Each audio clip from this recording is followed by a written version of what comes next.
The CEO stood frozen in the doorway at 2:47 a.m., staring at her company's biggest secret glowing on an unauthorized screen.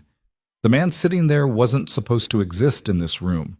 He wore a janitor's uniform with a name tag that read Mason, and hands that moved across the keyboard like a concert pianist who'd forgotten he ever learned to play. "Step away from that computer," Scarlett Vaughn said, her voice cutting through the server room's mechanical hum. "Right now." Mason Carter didn't move. His fingers kept typing, because 40 minutes ago, he'd done something nobody else in this building could do. He'd fixed the unfixable. Before we dive into how a single father working the graveyard shift just saved a billion-dollar company from collapse, hit that like button and drop a comment telling me what city you're watching from. I want to see how far this story travels. Now let's get into it. Mason Carter had exactly 4 rules for surviving the night shift at Apex Dynamics. Rule 1. Keep your head down. Rule 2. Finish your floors before 4 a.m. Rule 3. Never touch anything that isn't trash. Rule 4. Pretend you don't exist because to everyone else in this building, you don't. At 1:43 a.m. on a Tuesday that felt like every other Tuesday, Mason pushed his cleaning cart past the executive suites on the 42nd floor. The wheels squeaked. They always squeaked. He'd asked maintenance to fix them twice, but maintenance didn't fix things for people who emptied trash cans.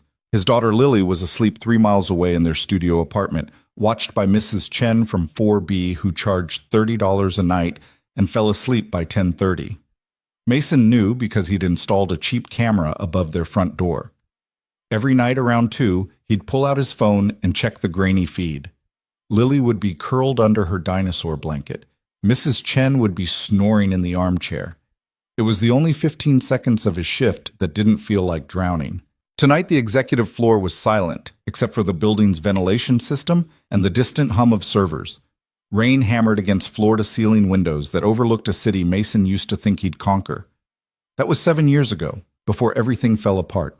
Before Victor Hale stole his life's work and left him with nothing but legal bills and a daughter who asked why Daddy didn't go to a real job anymore. Mason emptied the trash in conference room B.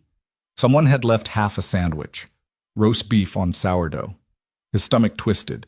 He'd eaten ramen for dinner. Again. Lily had gotten the last of the chicken nuggets. He moved methodically. Vacuumed the carpet, wiped down the table, checked his phone. Lily hadn't moved. Mrs. Chen's mouth was open. In conference room A, someone had scrawled equations on the whiteboard and forgotten to erase them. Mason recognized the syntax immediately. Machine learning algorithms. Gradient descent optimization. Whoever wrote this was trying to solve a convergence problem in a neural network and failing spectacularly. The math was wrong in the 3rd line. His hand reached for an eraser. He stopped himself. Rule 3. Never touch anything that isn't trash. He erased the board and moved on.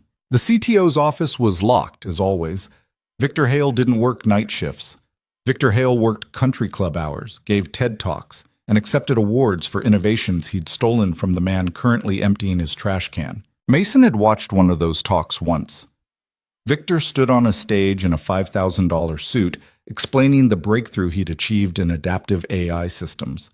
The same breakthrough Mason had coded in a coffee shop 7 years ago, shown to his business partner in good faith, and watched disappear into patent filings that listed only Victor's name. The lawsuit had lasted 11 months.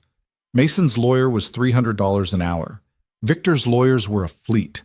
When the settlement came, it was enough to almost cover Mason's legal fees and ensure he'd never work in software engineering again. Every company Victor whispered to. Every door that closed. 3 months later, Mason's wife Emily left. Took the car, half the furniture, and whatever remained of his will to fight. She didn't take Lily. Said she wasn't equipped for single parenting. That was 6 years ago. Mason dumped Victor's trash and moved on. The CEO's suite was at the end of the hall. Scarlett Vaughn's name was engraved on brushed steel, beside double doors that probably cost more than Mason made in a year. He'd seen her exactly twice. Once in an elevator where she'd looked through him like he was furniture. Once in the lobby where she'd been on her phone, walking fast, trailing assistants like a comet trailing debris. She was 30 years old, the youngest CEO in Apex Dynamics history. The business magazines called her a prodigy. The tech blogs called her ruthless. Mason called her someone who signed his paychecks and didn't know he existed. Her office was dark. He knocked anyway. Protocol. No answer. He unlocked the door with his master key and stepped inside. The space was ridiculous. Marble floors, a desk the size of his apartment, windows that overlooked the city like a throne room. There was a photo on the credenza, Scarlett with an older man, both holding champagne glasses. Her father, maybe. The late Richard Vaughan, who'd built Apex Dynamics from nothing and died of a heart attack 2 years ago, leaving his only daughter a company worth $3 billion and a board of directors who smiled at her face and sharpened knives behind her back. Mason emptied the small trash can beside her desk. Someone had thrown away a protein bar wrapper and a handwritten note that said, "Budget meeting 9 a.m., do not reschedule again." He vacuumed the carpet and was halfway to the door when he noticed the light. A thin blue glow was coming from the conference room attached to Scarlett's office. The door was cracked open maybe 2 inches. Mason hesitated. Rule 3. But the light was wrong. It pulsed, flickered, like something was malfunctioning. He pushed the door open. The conference room had been converted into something else entirely. Server racks lined 2 walls, monitors covered a third, cables snaked across the floor like mechanical intestines, and on the largest screen lines of code scrolled past in angry red text while error messages multiplied faster than anyone could read them. Project Helix. Critical failure. Core system collapse in progress. Mason's breath caught. He knew what Project Helix was. Everyone in the building knew. It was Apex Dynamics' next-generation AI platform. The company had spent 3 years and $200 million developing it. Launch was scheduled for 6 weeks from now. The board had bet everything on this product succeeding, and it was dying right in front of him. The timestamp in the corner showed the system had been failing for 11 minutes. Whoever was supposed to be monitoring this wasn't here. Maybe they'd gone to get coffee. Maybe they'd given up. Mason should leave, close the door, finish his shift, go home. His daughter's face flashed in his mind. Lily asking why they couldn't go to McDonald's like her friend Sophie. Lily wearing shoes that were too small because new ones cost $40 he didn't have. Lily pretending she didn't notice the other kids had tablets and toys and birthday parties at places with ball pits. He looked at the failing system. He looked at his cleaning cart. "This is stupid," he said out loud. Then he sat down at the terminal. The login screen required credentials Mason didn't have. It took him 90 seconds to bypass it. The security protocols were competent but not creative. Whoever built them understood theory but not practice. Mason had written penetration testing software in his previous life. He knew every shortcut. The system accepted his ghost account and the code filled his screen. It was worse than he thought. Project Helix was built on a distributed neural architecture that was collapsing under its own complexity. The core algorithms were sound, brilliant, even, but someone had made catastrophic choices in the implementation layer. Thread management was a disaster. Memory allocation was creating cascading failures. The entire system was eating itself alive. Mason's fingers moved before his brain caught up.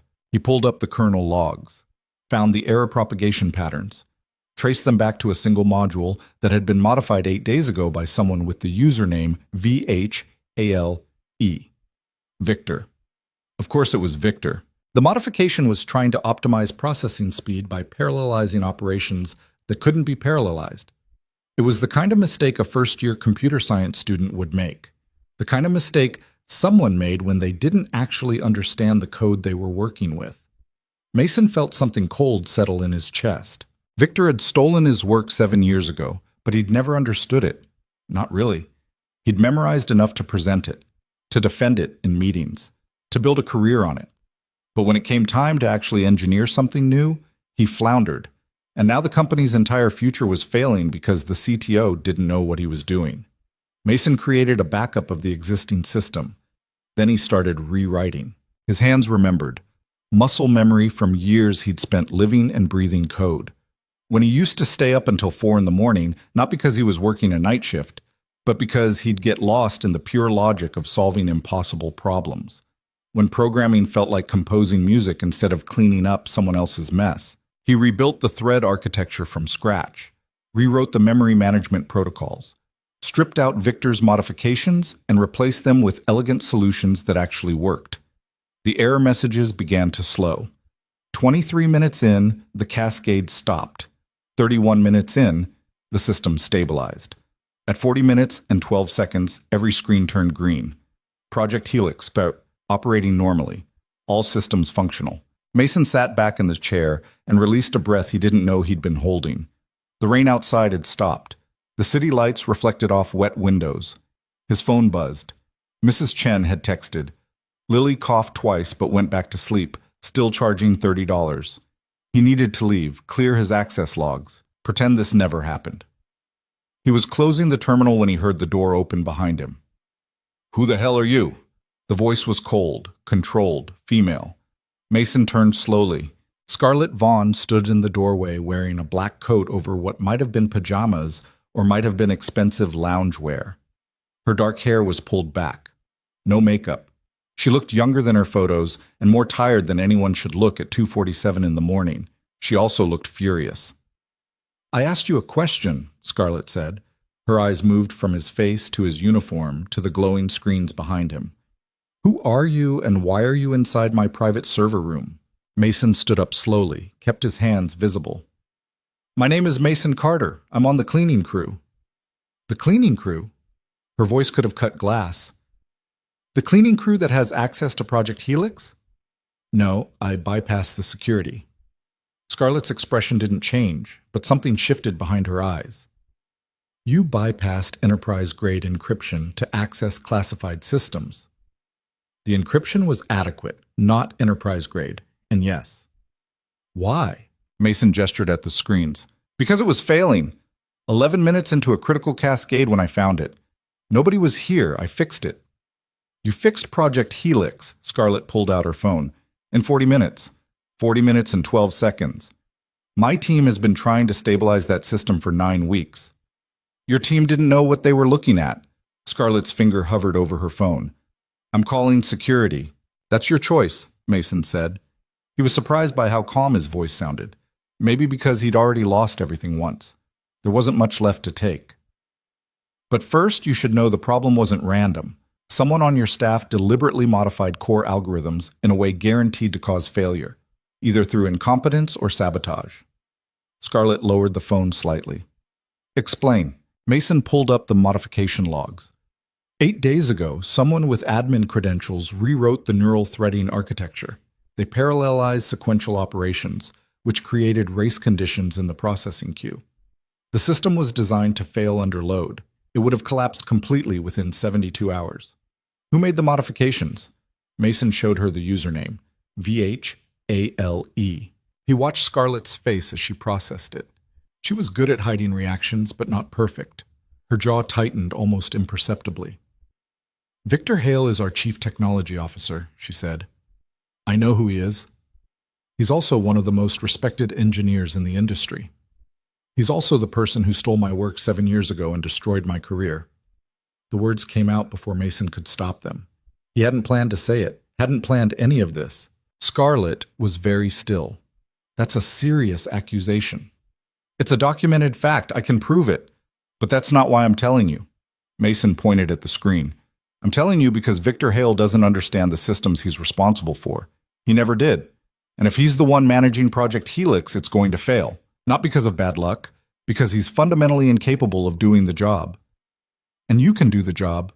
Scarlett's voice was flat. "A janitor's. A janitor who just saved your company's flagship product in under an hour." They stared at each other. Outside, the city was starting to wake up. Delivery trucks on distant streets, early morning joggers, people heading to jobs where they were seen. Scarlett's phone rang. She glanced at it. "My head of engineering, probably wondering why Project Helix just fixed itself." She declined the call. "I should have you arrested." "Probably. You accessed classified systems, bypassed security. You could have stolen proprietary code worth millions." "I could have. I didn't." "How do I know that?" Spato. Mason met her eyes. "You don't. But you know I fixed a problem your entire engineering team couldn't solve. And you know your CTO either sabotaged the company or doesn't know what he's doing. So you have a choice. You can report me, get me arrested, and go into your board meeting in 5 hours with a system that's stable but a team that has no idea why. Or what?" Or you trust me enough to let me show you exactly how broken things really are? Scarlett was quiet for a long moment. Mason could see her thinking, calculating. She hadn't become CEO at 30 by making reckless decisions, but she also hadn't gotten here by being afraid to take risks. Why should I trust you? She asked finally. Because I have a 6-year-old daughter who needs me to not be in jail. Because I have nothing to gain from sabotaging this company. And because whether you believe it or not, I used to be very good at this job, before someone took it from me. Another silence. Rain started again outside. Soft patter against windows. Scarlett looked at the screens, at the green status indicators, at the stable system that had been dying 40 minutes ago. She looked back at Mason. The board meeting is at 9 a.m., she said. They're expecting a status report on Project Helix. If I tell them it collapsed last night and a janitor fixed it, I'll lose what little credibility I have left. Then don't tell them that. What do you suggest? Mason thought about it. About Lily sleeping 3 miles away? About Mrs. Chen charging $30 a night? About 7 years of being invisible? Give me until the meeting, he said. Let me document what I found. Let me show you exactly what's wrong and how to fix it permanently. Then you decide what to do with the information. And if I decide you're lying or stealing, then you have me arrested and I've lost 1 night of sleep. But if I'm right, you'll know the truth about what's happening in your own company. Scarlett studied him. Mason had the strange feeling she was seeing him, actually seeing him for the first time, not as furniture, not as invisible, as a person. What's your full name? She asked. Mason Carter. And you really fixed this? Yourself? Yes? In 40 minutes. 40 minutes and 12 seconds. The corner of Scarlett's mouth moved. Not quite a smile. My office. Now. You're going to show me everything. She turned and walked out. Mason grabbed his cleaning cart and followed the CEO who'd just decided to take the biggest risk of her career. Scarlett's main office was exactly as impersonal as Mason remembered. Expensive furniture, corporate art. Nothing that suggested an actual human worked here. She sat behind her massive desk and gestured for him to take a chair. Mason sat. His janitor uniform felt wrong in this space, like wearing a costume to a funeral.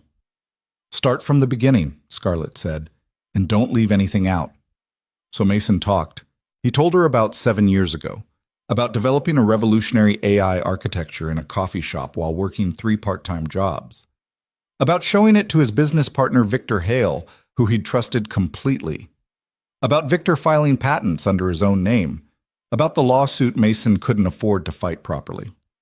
About the settlement that destroyed him financially and the blacklist that destroyed him professionally. He told her about Emily leaving, about Lily, about the studio apartment and Mrs. Chen and ramen for dinner. He told her about tonight, about finding Project Helix failing, about recognizing the architecture as derivative of his own work, about seeing Victor's modifications and knowing instantly they were wrong. Scarlett listened without interrupting. Her face gave nothing away. When he finished, she was quiet for a long time. That's quite a story, she said finally. It's the truth. Truth is subjective in court. I know. That's why I lost.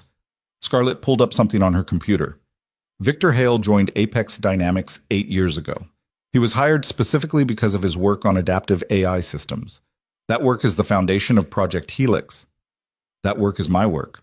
Can you prove it? Mason pulled out his phone. It was old, cracked screen, but it worked. He pulled up a cloud storage account he'd maintained since before everything collapsed. Every iteration, every prototype, every line of code, time-stamped and backed up, dating back 9 years. He sent her the access link. Scarlett opened it on her computer. Mason watched her scroll through years of his life, code repositories, design documents, patent applications he'd filed before Victor beat him to it. She opened a file dated 8 years and 4 months ago. It contained the core architecture of what would become Project Helix. She opened one of Victor's patent filings. Side by side, they were nearly identical. Jesus, Scarlett said quietly. He changed variable names, restructured some functions, but the fundamental architecture is mine. The innovations he claimed to develop were ones I showed him in confidence. Scarlett closed the files. She looked tired. Do you know how many lawsuits this company is currently facing? No. 17. Patent disputes, labor violations. A discrimination case from a former VP who claims the board pushed her out. Every single one could cost us millions. Some could cost us everything. She rubbed her eyes. And now you're telling me our CTO built his entire career on stolen work. I'm telling you the truth. What you do with it is your choice. The board loves Victor. He's charismatic. He gives great presentations. He makes them feel smart. He's also incompetent at the actual work. Can you prove that too? Mason thought about it. Let me see the Project Helix codebase. All of it. Give me 2 hours and I'll show you every mistake, every flaw, every shortcut that's going to cause problems. I'll document it in a way your engineers can verify. Scarlett checked her watch. It was 3:24 a.m. The board meeting is in 5.5 hours. Then I better get started. If you're wrong, if any of this is fabricated, I will have you prosecuted to the fullest extent of the law. Understood. If you're right, Scarlett trailed off. I don't know what happens if you're right. You make a decision about what kind of company you want to run. She studied him again. Mason held her gaze. He had nothing left to hide. There's a workstation in the war room, Scarlett said. Down the hall, third door on the left. I'll give you system access. You have until 8:30 to show me what you found. Thank you. Don't thank me yet. She stood up. I'm taking a massive risk on someone I met 45 minutes ago. If this backfires, we both lose. Mason stood too. Why are you doing it? Scarlett was quiet for a moment. Because I inherited a company my father built from nothing. Because the board thinks I'm too young and too inexperienced to handle it.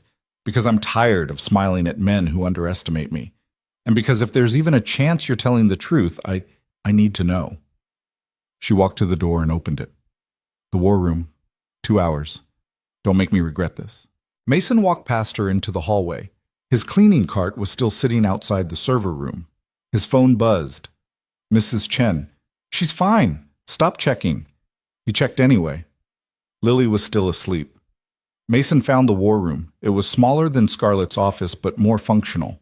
Whiteboards covered 2 walls, a conference table, 6 workstations. He sat down at the nearest computer and logged in with the credentials Scarlett had sent him. Project Helix opened on his screen. 3 million lines of code. 7 years of development. $200 million invested. Mason cracked his knuckles and got to work. At 5:47 a.m., Mason had filled 11 pages with documented failures. He'd found security vulnerabilities that would have been exploited within days of launch. Memory leaks that would crash the system under normal load. Threading problems that created race conditions. Database queries so inefficient they'd bog down response times to unusable levels. And everywhere, absolutely everywhere, he found evidence of Victor's incompetence. Functions that did nothing. Copy-pasted code with variables that didn't match. Comments that contradicted the code beneath them. It was the work of someone who understood presentations, but not programming. Someone who'd spent 7 years coasting on stolen genius and praying nobody looked too close. The door opened behind him. Scarlett walked in carrying 2 cups of coffee. She set one in front of Mason. You've been at this for 2.5 hours. I could do this for 10 more and still find problems. Show me what you have. Mason pulled up his documentation. Scarlett sat beside him and read. Her expression shifted from neutral to concerned to angry. This can't all be real, she said. It's all real, and it's all verifiable. Any competent engineer can check my work. Why didn't anyone catch this before? Because Victor is good at hiding incompetence. He delegates the actual coding to junior engineers, then takes credit for their work. He focuses on high-level architecture discussions where you don't need to understand implementation details. And anyone who questions him gets buried in technical jargon until they give up. Scarlett scrolled through the documentation. You're telling me we're about to launch a product that will fail catastrophically? Yes. And our CTO is either sabotaging us or has no idea what he's doing. Both. The sabotage is accidental, the incompetence is real. She set down her coffee cup harder than necessary. The board meeting is in 3 hours. They're expecting me to confirm we're on schedule for launch. You can't launch this, not as it is. If we delay, we lose our market window. Competitors will beat us to market. We'll lose investor confidence. The stock will tank. If you launch broken, You'll destroy the company's reputation permanently. Scarlett stood up and paced. Mason watched her think. She moved like someone used to making decisions alone. Quick steps, sharp turns, her mind working through scenarios. Can you fix it? She asked suddenly. Eventually, it would take months. We don't have months. I know. Can you fix enough of it to make launch viable? Mason considered it. I'd need a team, full access, and I'd need Victor out of the way. Victor reports to me. I can sideline him. The board won't like that. The board doesn't know what I know. She stopped pacing and looked at him. If I bring you in officially, if I make you part of the team, I need to know you can deliver. No more surprises. No hidden agendas. My only agenda is keeping my daughter fed and housed. That's honest, at least. Scarlett checked her watch. I need to make a decision, right now. What are your options? Option 1. I go into that board meeting, tell them everything's fine, launch on schedule, and pray it doesn't explode. Option 2. I tell them the truth, delay launch, lose credibility, and probably lose my job. Option 3. She looked at him. Option 3 is insane. What's option 3? I postpone the board meeting, claim a critical technical issue that needs 24 hours to resolve. I bring you in as an emergency consultant. We fix enough of the system to prove it can be saved. Then I go to the board with evidence of what Victor did and a solution that keeps us on track. That's not insane. That's smart. It's betting the company on a janitor I met 3 hours ago. I'm not a janitor. I'm an engineer who happens to clean offices. Scarlett almost smiled. The distinction seems important to you.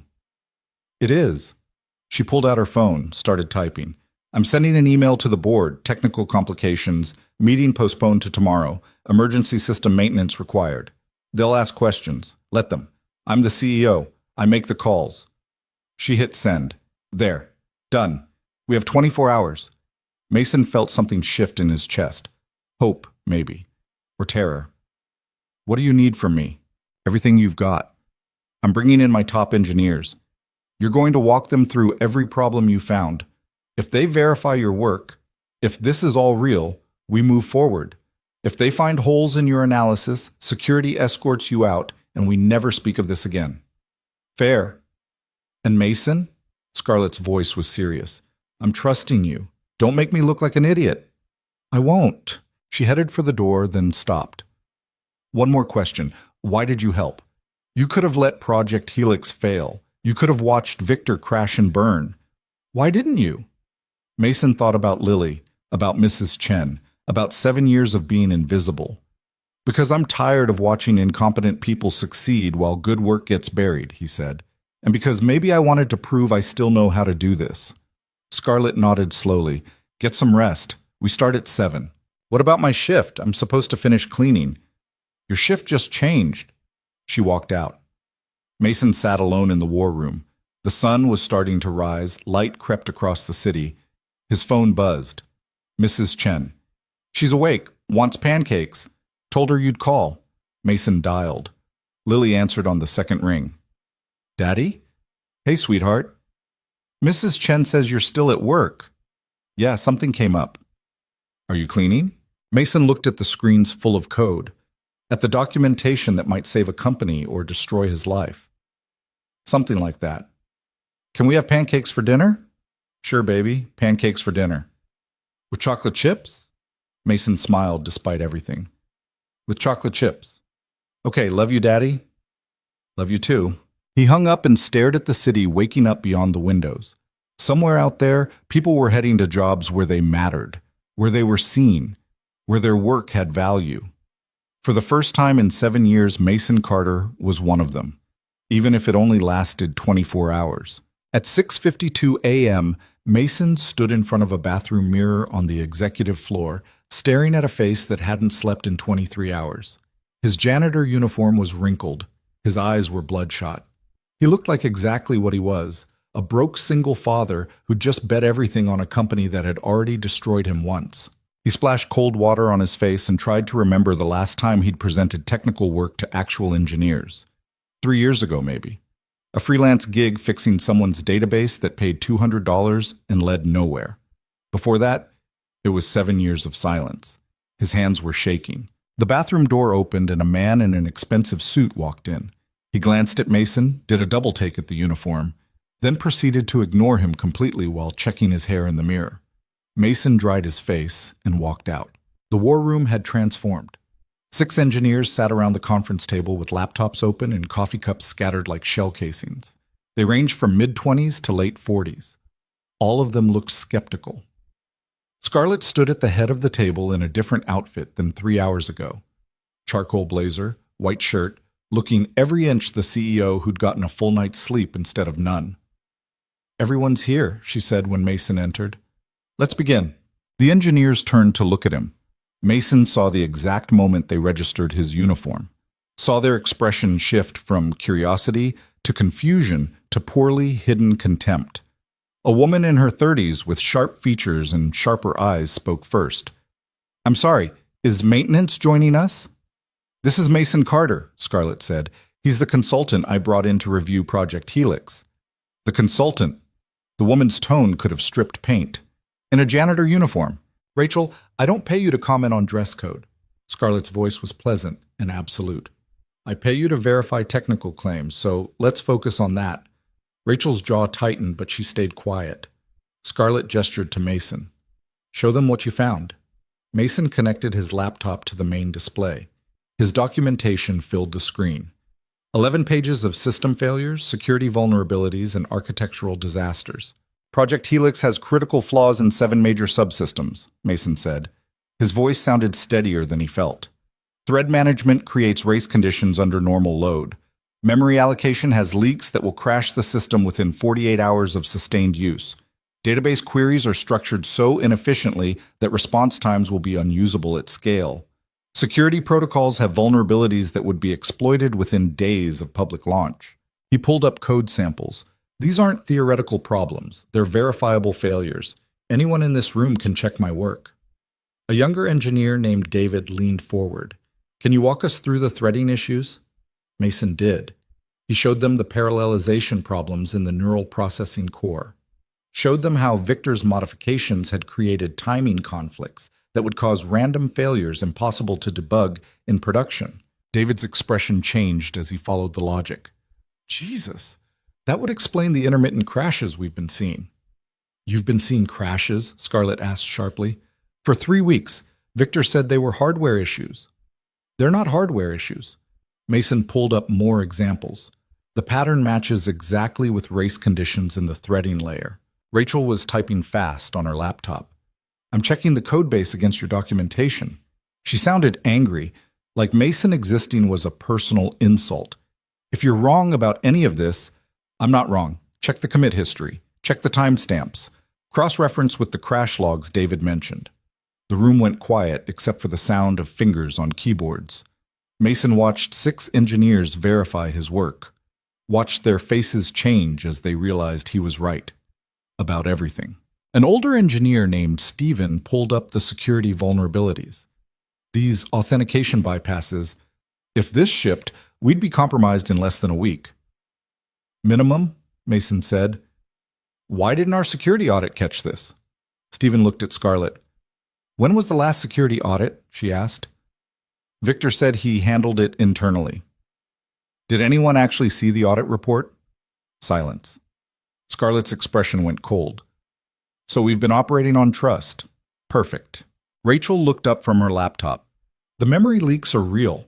I'm running a trace now and it's bleeding resources exactly where he said it would." She sounded furious. "This is undergraduate level incompetence. How did this make it into production code?"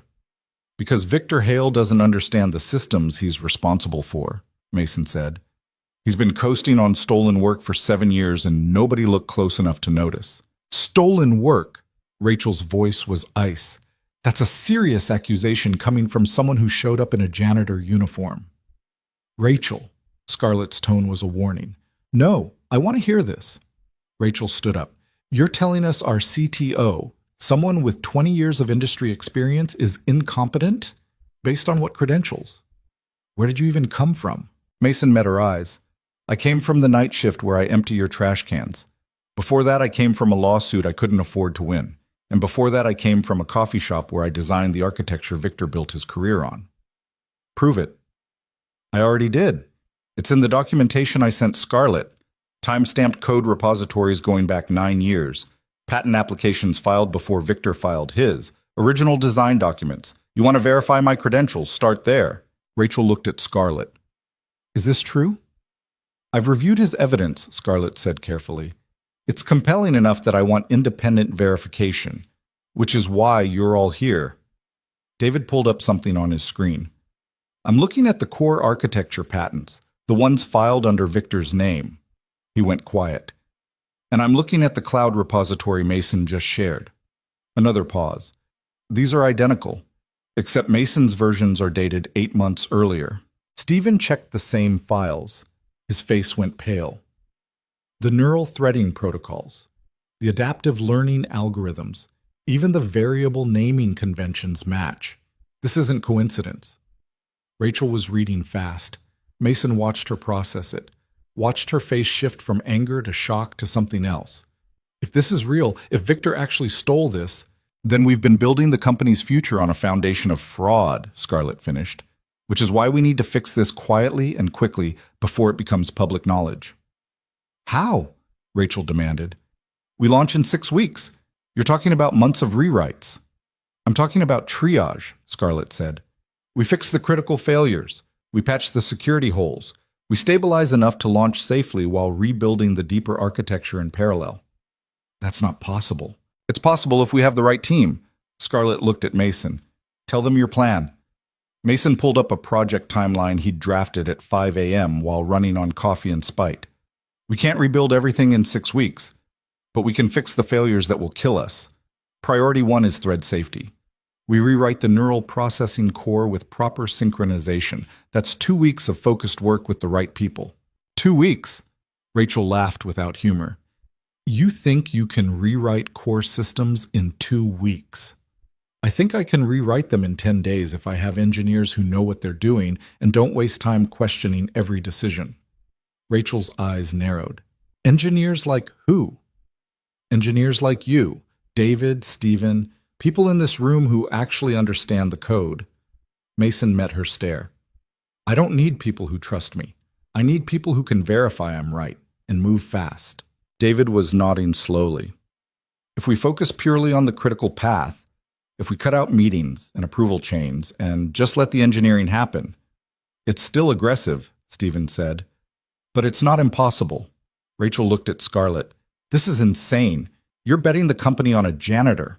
He's not a janitor, Scarlett said quietly. He's an engineer who had his life stolen and had to survive however he could. And right now, he's the only person in this building who seems to understand what's actually broken. She paused. I'm making the call. Mason leads the technical rebuild. You 3 support him. We have 6 weeks to make this work. And Victor? Rachel asked. I'll handle Victor. The board won't like this. The board doesn't need to like it. They need results. Scarlett checked her watch. I have phone calls to make. Mason, you have a team now. Use them. Rachel, David, Stephen, you report to him for the next 6 weeks. If you have problems with that, there's the door. Nobody moved. Scarlett walked out. The room was silent for a long moment. Mason looked at 3 engineers who'd gone from skeptical to something else. Not quite acceptance. Not quite trust. Just the cold recognition that he'd been right about everything. Rachel broke the silence first. If we're doing this, we need workstations, access credentials, a proper project structure. Agreed, Mason said. And you need different clothes. No offense, but I can't take technical direction from someone dressed for the graveyard shift. Mason looked down at his uniform. Fair point. There's an executive locker room on this floor, David said. Pretty sure there are spare suits. You're probably Stephen's size. Stephen shrugged. Take whatever fits. I've got 6 identical suits at home. 20 minutes later, Mason stood in front of a different mirror wearing a charcoal suit that cost more than 3 months of his rent. It fit perfectly. He looked like someone who belonged on the executive floor, like someone whose opinions mattered. He hated how good it felt. His phone buzzed. Lily had texted a photo of herself eating cereal with the caption, Mrs. Chen says you are still at work. Mason texted back, big project, home tonight. Promise. With chocolate chip pancakes? With chocolate chip pancakes. When he returned to the war room, It had transformed again. Whiteboards were covered in diagrams. 3 additional workstations had appeared. Rachel was already deep in code, her laptop surrounded by empty coffee cups. "We've got a problem," she said without looking up. "What kind?" "Victor's been alerted about the board meeting postponement. He's asking questions. Wants to know what technical issue came up overnight." Mason's stomach dropped. "Did Scarlett respond?" "Not yet, but he's not stupid. He'll figure out someone accessed Project Helix after hours." Rachel finally looked at him. "When he does, this gets complicated fast." David pulled up access logs. "We can scrub the records, make it look like routine maintenance." "Don't," Mason said. "If we start covering tracks, it looks like we're hiding something illegal. Better to control the narrative." "What narrative?" Stephen asked. "You broke into a classified system." "I bypassed security to fix a critical failure that nobody else caught. That's either criminal trespass or emergency system maintenance. Depends on who's telling the story." Rachel almost smiled.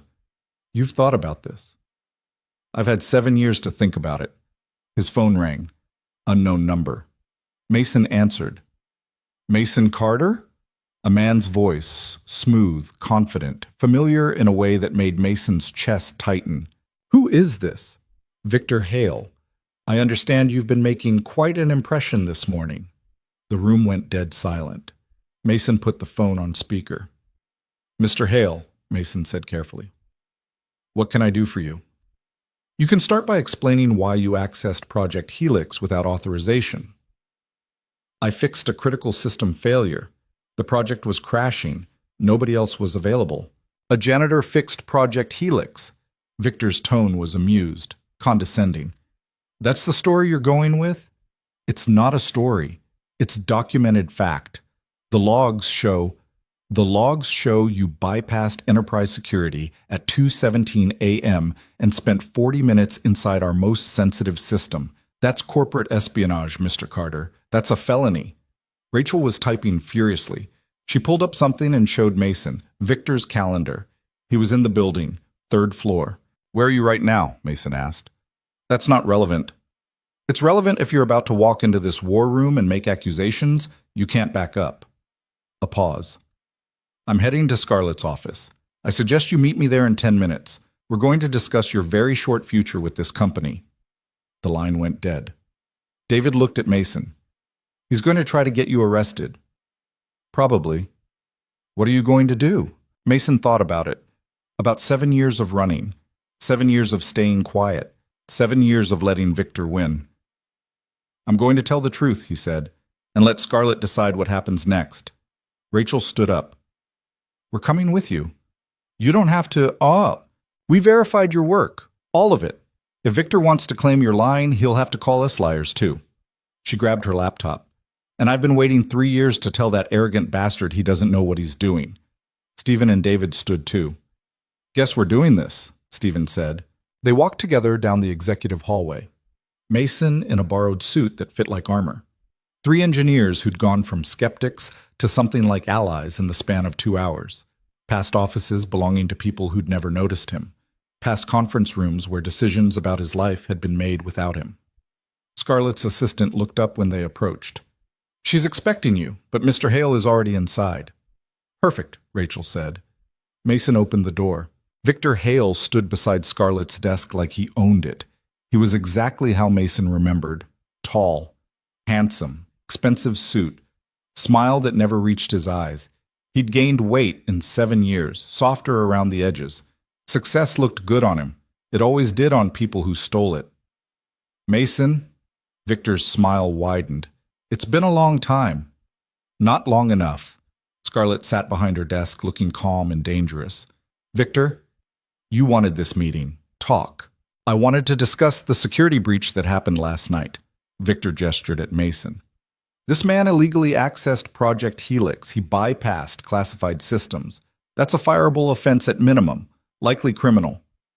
He also fixed a critical failure your team couldn't solve in 9 weeks, Scarlett said.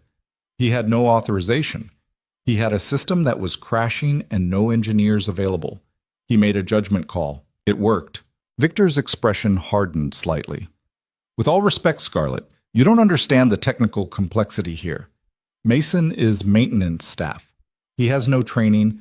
I have training, Mason interrupted. I have 9 years of experience in adaptive AI systems. I have patents filed before you filed yours. I have code repositories that prove I designed the architecture you've been taking credit for. The room went very quiet. Victor recovered fast. That's a serious accusation, one you made 7 years ago and lost in court. I lost because I couldn't afford the lawyers you could, not because I was wrong. The court disagreed. The court accepted a settlement. That's not the same thing. Victor turned to Scarlett. This man is delusional. He sued me years ago claiming I stole his work. He lost. Now he's broken into our systems and he's trying to revive failed conspiracy theories to cover his crimes. Rachel stepped forward. I've reviewed his documentation. The code matches. The timestamps prove priority. Either you stole his work or you both independently invented identical systems 8 months apart using identical variable names. Victor's smile slipped. Who are you? Rachel Chen, senior engineer, and I've also reviewed the modifications you made to Project Helix last week. The ones that caused catastrophic system failures. The ones Mason had to fix because you don't actually understand the code you're responsible for. That's absurd, is it? David pulled up his laptop. Because I'm looking at your commit history right now. You parallelized sequential operations. You created race conditions in the threading layer. You introduced memory leaks that would have crashed the system in production. He looked up. That's not expert engineering. That's someone who doesn't know what they're doing. Victor's face was changing color. Scarlett, I don't know what game this is, but I won't stand here and be insulted by junior engineers who don't understand. Explain the code, Mason said quietly. Victor stopped. What? The modifications you made last week. Explain your reasoning. Walk us through the technical decisions. Show us you understand what you built. I don't have to prove anything to you. You do if you want to keep your job, Scarlett said. Her voice was cold. Because right now, I have 4 engineers telling me you sabotaged our flagship product either through incompetence or malice. And I have documentation suggesting you built your career on stolen work. So yes, Victor, explain the code. Victor stared at her. Mason watched him calculate. Watched him realize the game had changed. This is a setup, Victor said finally. You brought in a disgruntled ex-employee to undermine me. You're manufacturing evidence. The evidence is in the commit logs, Stephen said. Time-stamped, verifiable. We're not manufacturing anything. Scarlett, I've given 8 years to this company. I've delivered results. I've brought in contracts worth hundreds of millions. And you're going to believe a janitor who broke into our systems? I'm going to believe the evidence, Scarlett said, which overwhelmingly suggests Mason is telling the truth. Victor's jaw tightened. If you do this, if you side with him, you'll destroy the company. The board won't accept it. Investors will panic. We'll lose everything. Or we'll lose a CTO who's been lying for 8 years and gain an engineer who can actually fix the problems. Scarlett stood up. Here's what's going to happen. You're taking a leave of absence, effective immediately, paid, pending investigation into the allegations against you. You can't do that. I can and I am. Security will escort you out. You'll surrender your access credentials and company devices. You'll have no contact with engineering staff. When the investigation concludes, we'll decide next steps. Victor looked at Mason, really looked at him. There was hatred in his eyes, and fear. You think you've won, Victor said. You haven't. I have lawyers, I have contracts, I have friends on the board who will bury you. Maybe, Mason said. But you don't have the truth. And eventually, that matters. Victor turned back to Scarlett. This is a mistake. When the board hears about this, the board will hear my version, supported by engineering reports and documented evidence. Scarlett walked to her door and opened it. Security is waiting. 2 security guards stood in the hallway. Victor looked at them, looked at Scarlett, looked at Mason. This isn't over, he said. Yes, Scarlett said quietly. It is. Victor walked out. The security guards followed. The door closed. Nobody spoke for a long moment. Then Rachel laughed, sharp and sudden. We just fired the CTO. We didn't fire him, Scarlett corrected. We placed him on administrative leave pending investigation. Same thing. Not legally. David was shaking his head. The board is going to lose their minds. Let them. Scarlett looked at Mason. Can you deliver? 6 weeks, full system stabilization. Can you actually do it? Mason thought about Lily, about Mrs. Chen, about 7 years in the dark. Yes, he said. Then you're officially Chief Architect of Project Helix. Temporary title pending board approval. Rachel, David, Stephen, you report directly to him. Whatever he needs, he gets. Questions? Rachel raised her hand. Does he get an actual office, or are we working out of the war room? War room for now. Offices are political. Let's focus on results. Fair enough. Scarlett checked her watch.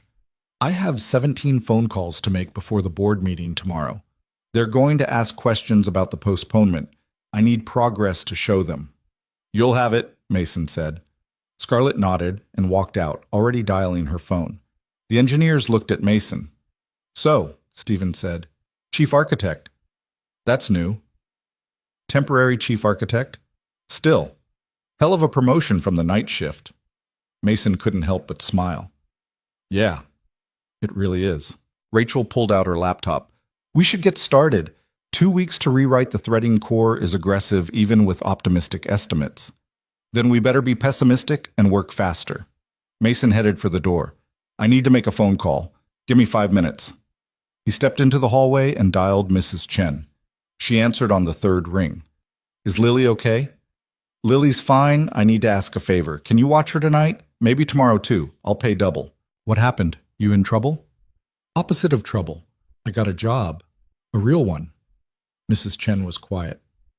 The cleaning job? Engineering job. At the same company. It's complicated. But it's real, and it might actually last. You need me to watch her while you work? Please. $60 a night, and you bring me those dumplings from the place on 5th. Deal.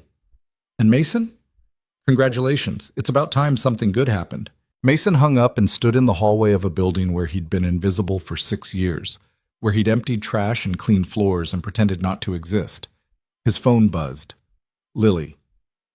Mrs. Chen says you got a new job? Yeah, baby. New job. Does that mean more money? Maybe, eventually. Does that mean chocolate chip pancakes all the time? Mason laughed out loud.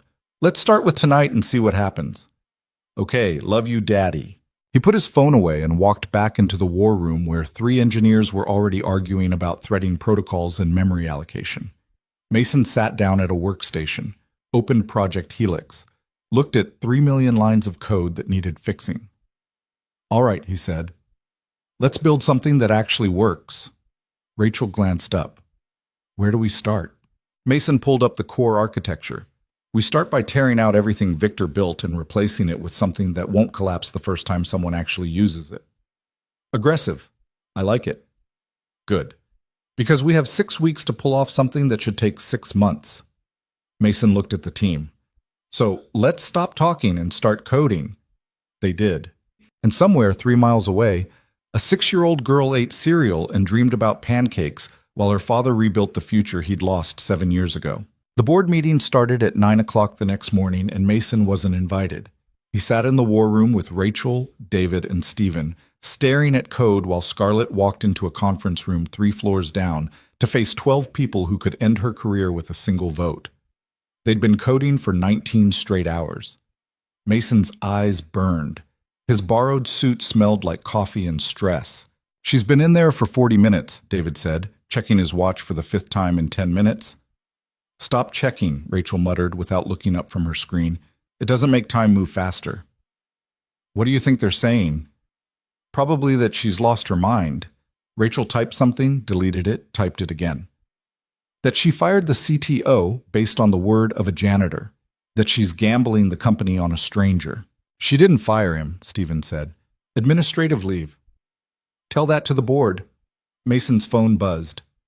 Lily, Mrs. Chen made eggs. They're gross. Can you bring me McDonald's?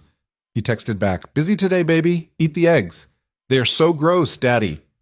I'll bring McDonald's tomorrow. Promise. You always say tomorrow? Mason stared at the text. She was right. He did always say tomorrow. Tomorrow when he had money. Tomorrow when his shift ended early. Tomorrow when life stopped being an exhausting series of almosts. You okay? Rachel asked. Mason put his phone down. Fine. Where are we on the memory allocation? Almost done. Another 2 hours and we can run a full system test. Make it 1 hour. I want results before Scarlett comes back. Rachel raised an eyebrow. You know we've been awake for a full day, right? So is she. And she's defending us to people who think we're a liability. Mason pulled up the testing protocols. 1 hour. Then we show them something that actually works. They worked in silence, broken only by keyboard clicks and the occasional muttered curse. Mason's head pounded. His hands ached. But the code was coming together, clean, efficient, the way it should have been built from the start. At 10:47, his phone rang. Scarlett. How close are you? She asked without preamble. Testing in 15 minutes. Why? Because I just spent 90 minutes explaining to the board why I removed our CTO without consulting them. They want proof, hard proof, and they want it today. Mason heard voices in the background, angry voices. Are they voting on your position? He asked quietly. A pause. Not yet. But Gerald Morrison just suggested I'm too inexperienced to handle crisis management. He's proposing a vote of no confidence. Can he do that? He can try. I've got enough support to block it for now, but Mason, I need you to deliver. If Project Helix doesn't work perfectly, I lose the vote and Victor comes back. It'll work. You're certain? Mason looked at the screens full of rewritten code, at 3 engineers who'd trusted him enough to work through the night. Yes. Then bring it to the boardroom. 30 minutes. Be ready to present. Scarlett, I can't present to the board. I'm not... You're the chief architect. Temporary or not, that's your title. You rebuilt the system. You need to defend it. Her voice softened slightly. I know what I'm asking, but I can't do this without you. The line went dead. Rachel was watching him. The board wants a presentation? In 30 minutes. We're not ready. We will be? Mason stood up. David, finish the memory optimization. Stephen, run diagnostic tests on the security protocols. Rachel, help me build a presentation that proves we're not insane. What should the presentation say? That Project Helix works, that we fixed it, that we're the reason this company isn't about to launch a disaster. Mason grabbed his laptop. And that Victor Hale is a fraud who nearly destroyed everything. Rachel smiled. Finally, something I can work with. 28 minutes later, Mason stood outside the boardroom wearing the same borrowed suit from yesterday and holding a laptop that contained either salvation or unemployment. His hands were shaking again. He couldn't make them stop. The door opened. Scarlett looked out. Ready? No. Good, neither am I. She held the door. Come on. The boardroom was exactly as intimidating as Mason expected. Mahogany table, leather chairs, 12 people in expensive suits who looked at him like he was something tracked in on someone's shoe. Gerald Morrison sat at the far end, late 60s, silver hair, expression like a hanging judge. He'd made his fortune in manufacturing before joining Apex's board 5 years ago. Word was he hated Scarlett, thought she was too young, too inexperienced, a diversity hire who'd inherited what she didn't earn. Mason recognized that look. He'd been getting it for 6 years. Ladies and gentlemen, Scarlett said, this is Mason Carter, Chief Architect for Project Helix. He's going to walk you through the technical issues we've resolved in the past 24 hours. The janitor, Morrison said. Not a question, a statement dripping with contempt. The engineer, Scarlett corrected, who fixed what our previous CTO broke. Alleged broke, another board member said. A woman in her 50s with sharp eyes. Victor Hale has an impeccable reputation. Had, Rachel said from the doorway. She walked in carrying her laptop with David and Stephen behind her. Before we proved he was incompetent. Morrison's face darkened. Who authorized you to be here? I did, Scarlett said. They're the engineering team that verified Mason's work. If you have technical questions, they can answer them. This is highly irregular. So as discovering your CTO sabotaged your flagship product. But here we are. Scarlett gestured to Mason. Show them. Mason connected his laptop to the display. Project Helix's dashboard filled the screen. Every indicator green. every subsystem running smoothly.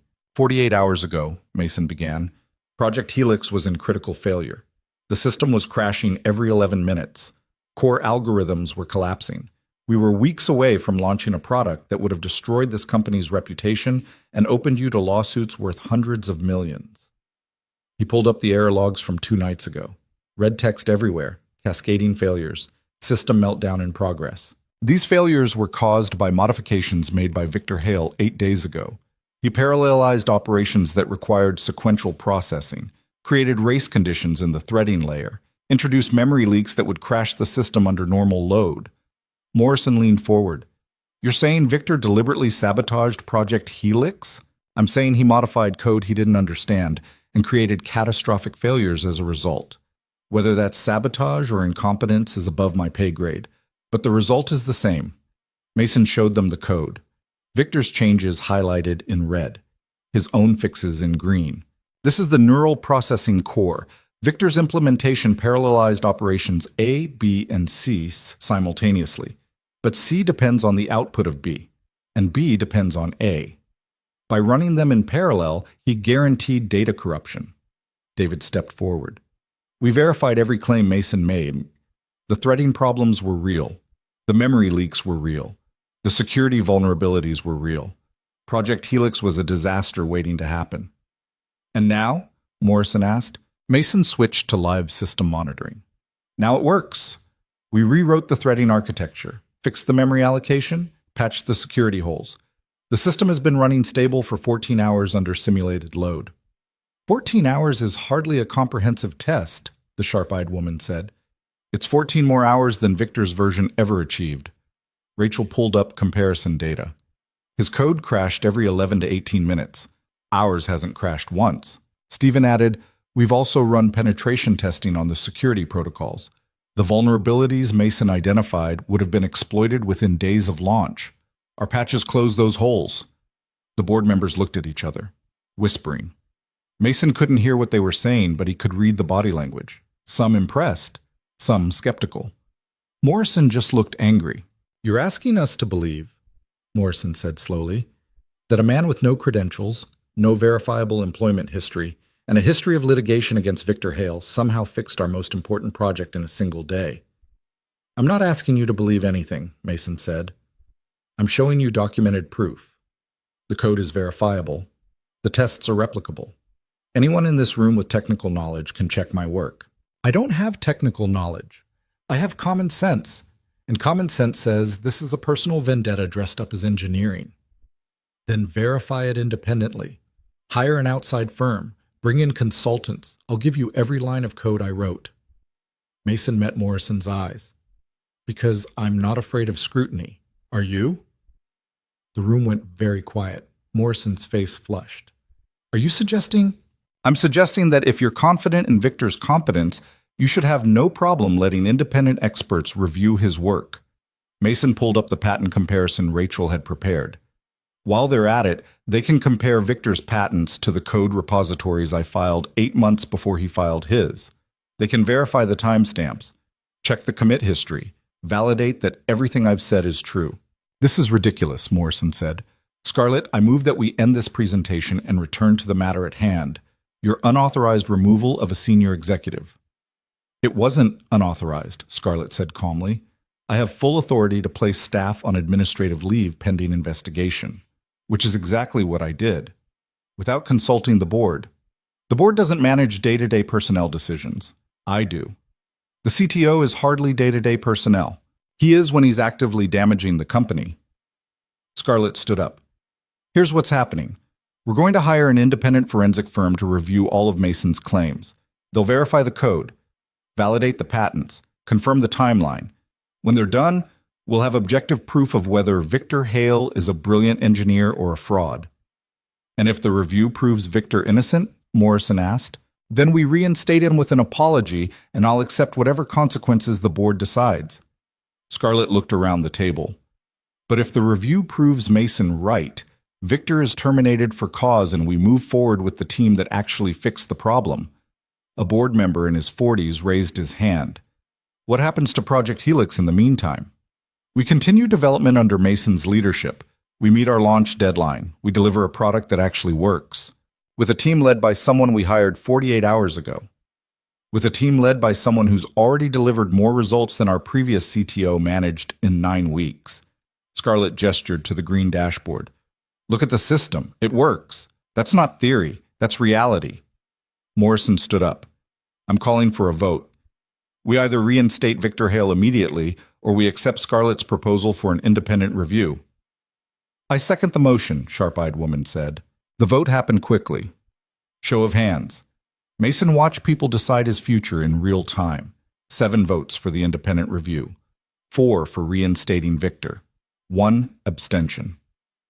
Morrison's jaw clenched. Fine, hire your forensic team.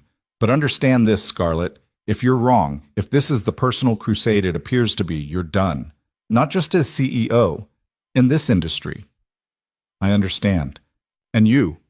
Morrison looked at Mason. If this review proves you fabricated evidence or falsified claims, I'll personally ensure you're prosecuted to the fullest extent of the law.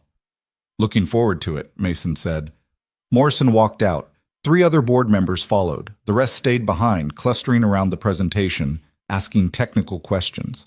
Rachel and David fielded them, while Stephen pulled up additional documentation. Scarlett touched Mason's arm. Outside, now. They stepped into the hallway. The door closed behind them. That was dangerous, Scarlett said. Morrison has enough influence to cause real problems. He was going to cause problems anyway.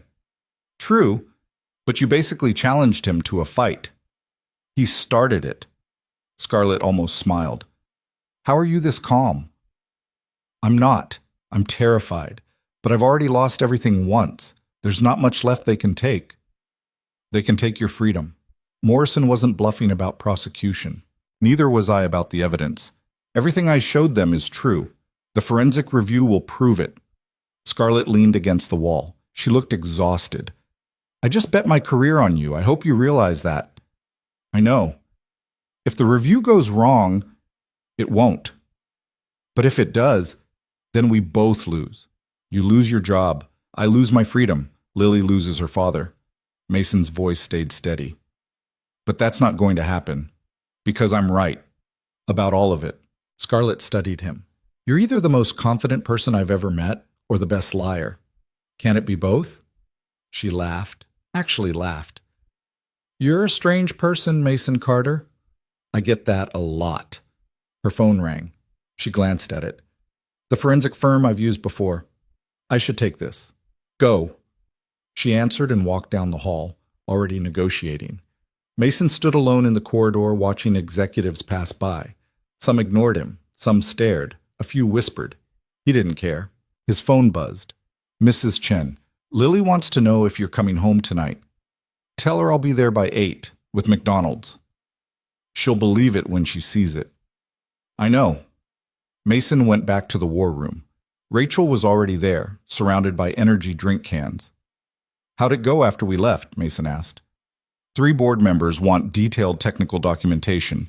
2 want access to the source code. 1 asked if we were hiring. Rachel grinned. I think we convinced them. Morrison didn't look convinced. Morrison's an investor, not an engineer. He doesn't care about code. He cares about stock price and quarterly returns. Show him we can launch on time and he'll come around. Or he'll find another way to destroy us. Probably that one. Rachel pulled up a new screen. Speaking of destruction, we've got a problem. What kind? The kind where someone's been accessing our development server from an external IP. Started 3 hours ago. Whoever it is knows what they're looking for. Mason's stomach dropped. Show me. The log showed systematic access to Project Helix's codebase. Someone was downloading files. Lots of files. Core algorithms. Security protocols. Proprietary architecture. Can you trace the IP? Mason asked. David was already on it. It's bouncing through proxies, professional setup, but I can narrow the geographic region. He typed fast. Somewhere in the city. Maybe within a few miles. Victor? Rachel said. He's supposed to surrender his access credentials. He did. To his main account. But if he had backup credentials we didn't know about. Rachel pulled up the access patterns. This person knows exactly where to look. They're not searching. They're extracting specific files. Stephen joined them.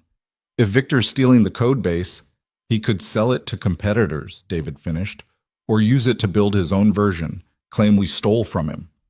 Mason's mind raced. Can we lock him out? Already trying, but he's using credentials I don't recognize, must be embedded deep in the system. Rachel's fingers flew across her keyboard. I'm changing root passwords, but if he's got access we don't know about. He could have planted backdoors, Stephen said. Hidden accounts, dormant access points. Then we find them. Mason pulled up the server architecture. David, check the authentication logs for the past 6 months. Look for any credential creations that weren't properly documented.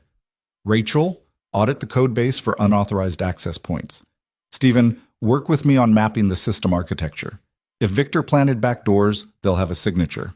They worked fast. Mason's exhaustion disappeared behind adrenaline and rage. Victor was stealing from them. Again. The same play from 7 years ago. Take what wasn't his and run. Not this time. Found something, David said. 3 service accounts created 7 months ago, never properly logged. Low-level access that escalates to admin under specific conditions. That's our back door, Mason said. Kill them. On it. Rachel looked up from her screen. He's downloaded about 40% of the code base. Core algorithms, neural architecture, security implementations. Can we tell what he's planning to do with it? No, but if he's working with competitors... Mason's phone rang. Unknown number. He answered. Hello, Mason. Victor's voice, smooth as ever. Enjoying your moment in the spotlight? What do you want, Victor? Just calling to congratulate you. You really sold them on your little presentation. Very convincing. It wasn't a presentation. It was the truth. Your truth. My lawyers have a different version, one that involves corporate espionage, evidence tampering, and conspiracy to defraud. Mason put the phone on speaker. You're stealing our code right now. We're watching you do it. A pause. I have no idea what you're talking about. The external IP accessing our development server. The systematic extraction of proprietary algorithms. That's you. And we're documenting everything. Victor laughed. Good luck proving it. But that's not why I called. I called to give you a chance. A professional courtesy, you might say. I don't want your courtesy. You might want this one. Here's the situation. I have lawyers. Very good lawyers.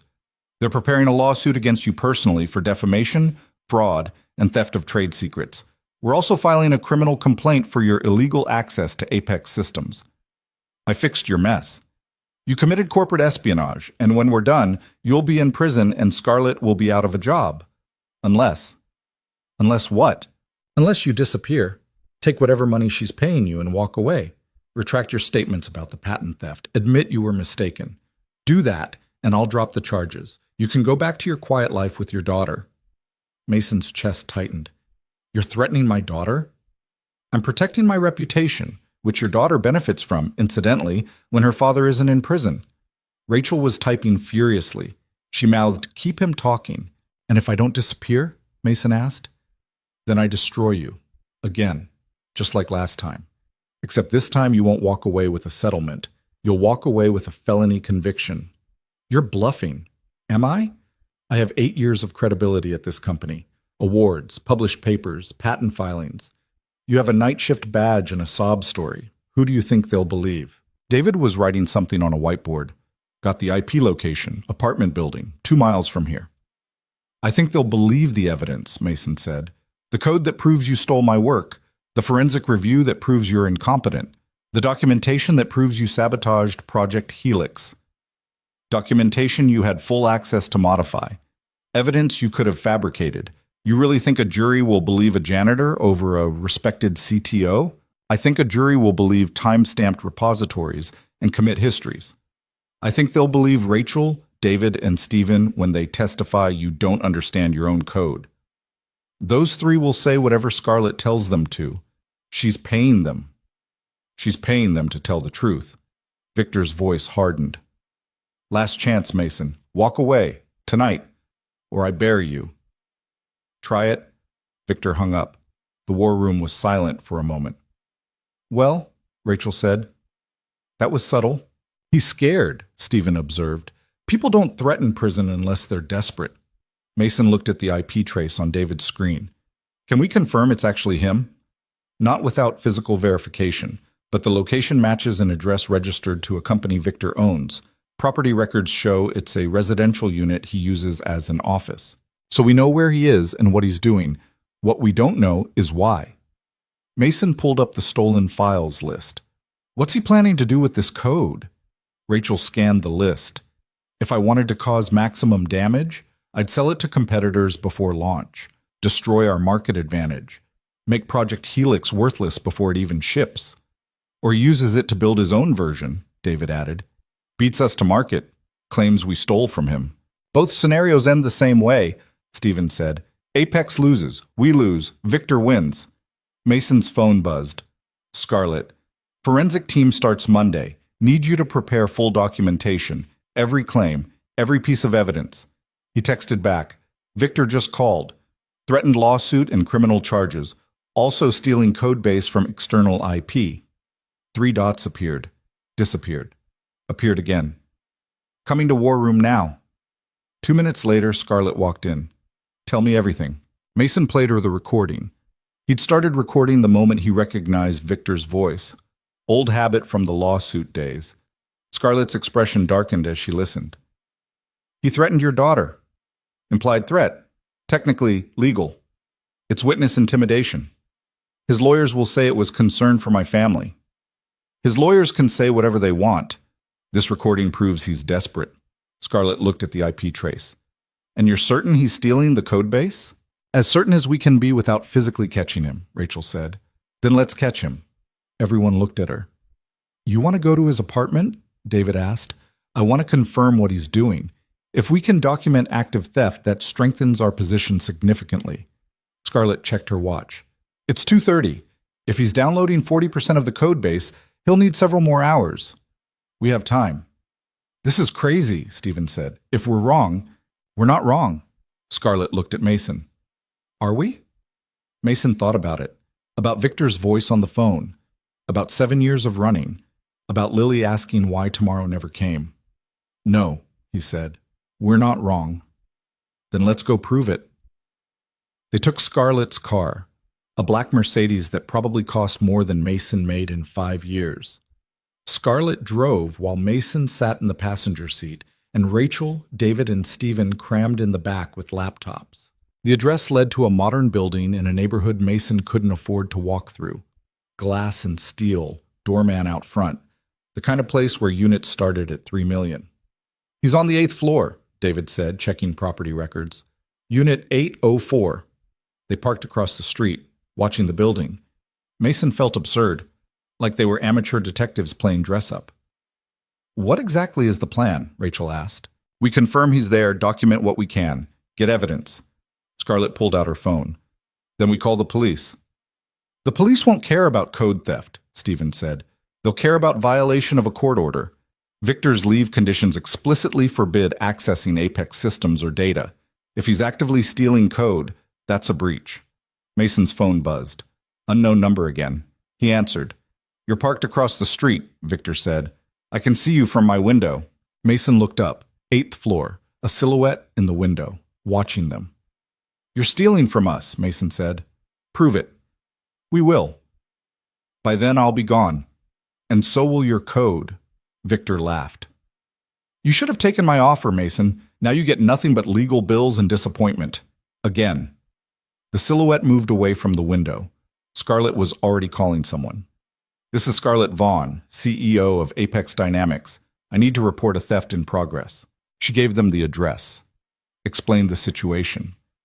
Mason heard skepticism in her voice when she said, intellectual property theft. They're sending someone, Scarlett said after hanging up, but it could take an hour. This isn't exactly a priority. An hour is too long, Rachel said. She was typing on her laptop. He's accelerating the download. He knows we're here. He's trying to finish before we can stop him. Mason watched the building. 8th floor, Unit 804. Victor was up there right now, stealing what Mason had built, preparing to use it against him, just like last time. Something cold settled in Mason's chest. I'm going up there, he said. That's a terrible idea, Stephen said immediately. Probably, but I'm doing it anyway. Mason, if you confront him, Scarlett started. I'm not confronting him. I'm documenting. You have your phone. I have mine. We record everything. Get proof he's stealing. Then we have something real for the police. He could have you arrested for trespassing. Let him. I'd rather explain trespassing than watch him steal everything again. Scarlett looked at him. Really looked. Mason saw her calculating risk versus reward. If you do this, she said quietly, you do it smart. No confrontation, no physical contact, just document and leave. Understood. And take Rachel with you. 2 witnesses are better than 1. Rachel looked up from her laptop. I'm sorry, what? You're going with Mason. Keep your phone recording. Document everything. If Victor gets aggressive, you leave immediately. This is insane, Rachel said. Yes, Scarlett agreed. But so is everything else we've done in the past 48 hours. At least this way we get evidence. Mason was already opening his door. Coming? Rachel grabbed her laptop and followed. They crossed the street together. Mason's heart hammered. This was stupid, reckless, exactly the kind of impulsive decision that had ruined him last time. But he was tired of being careful. The doorman looked up as they approached. Can I help you? We're here to see Victor Hale, Mason said. Unit 804.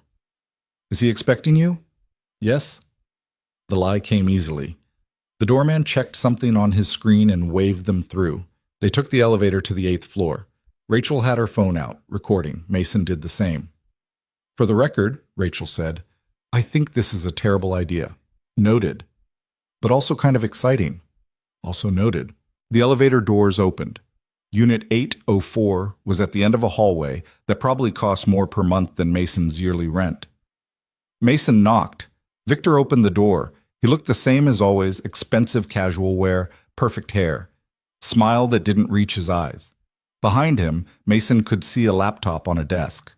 Multiple screens, code scrolling across them. Mason, Victor said pleasantly, I told you I could see you from my window. I didn't expect you to actually come up. We need to talk. I don't think we do. Victor started to close the door. Mason put his hand against it. The police are on their way. You're stealing proprietary code in violation of your leave agreement. That's grounds for immediate termination and legal action. I'm accessing files I created. That's not theft. You didn't create them. You modified work that was already there. Work that was mine. Mason kept his voice level. And you're downloading them to external storage. That's theft. Victor glanced at Rachel, at her phone, recording everything. You're documenting this? He asked. Yes, Rachel said. That's illegal. This is my private residence. You're trespassing and recording without consent. Actually, under state law, only one party needs to consent to recording. I consent. Rachel kept her phone steady. And we're in the hallway, which is common space. So technically, we're not trespassing. Victor's smile tightened. Clever, but also meaningless. Even if you document me accessing Apex servers, which you can't prove without seeing my screen, it proves nothing. I have legitimate reasons to access files I worked on. Not under the terms of your administrative leave, Mason said. You surrendered your credentials. Any access is unauthorized. I surrendered my main credentials. I never agreed to surrender personal backups or archived work. Archived work that's downloading right now from active Apex servers. Victor's expression shifted, just slightly, enough to tell Mason he'd hit the truth. Last chance, Victor said quietly. Walk away. Both of you. Or I make one phone call and have you arrested for harassment, trespassing, and corporate espionage. Make the call, Mason said. I'll wait. They stared at each other. 7 years of history in that look. 7 years of theft and lies and stolen futures. Victor pulled out his phone. Then Rachel's laptop started beeping. He's done, she said, staring at her screen. The download just completed. All core files extracted to external storage. Victor smiled. Goodbye, Mason. Enjoy your very short career at Apex. He closed the door. Mason and Rachel stood in the hallway, recording, documenting, watching a door close on evidence they couldn't quite prove. We didn't get enough, Rachel said. We got him admitting he accessed files. We got him confirming he has external backups. We got timestamps matching the download. A lawyer will shred that in court. Maybe. but it's more than we had before. They took the elevator down, crossed the street, got back in the Mercedes where Scarlett, David, and Stephen were waiting. "Did you get it?" Scarlett asked. Mason plugged his phone into her car's display, played the recording. When it finished, Scarlett was quiet for a long moment. "It's not enough," she said finally. "I know. But it's something." "It is." "And the police?" As if on cue, a patrol car pulled up to the building. 2 officers got out. "That'll be them," Scarlett said. She opened her door. "Wait here." They watched her approach the officers, watched her show them something on her phone, watched them talk. 10 minutes of conversation that ended with the officers going inside and Scarlett returning to the car. "They're going to knock on his door, ask some questions.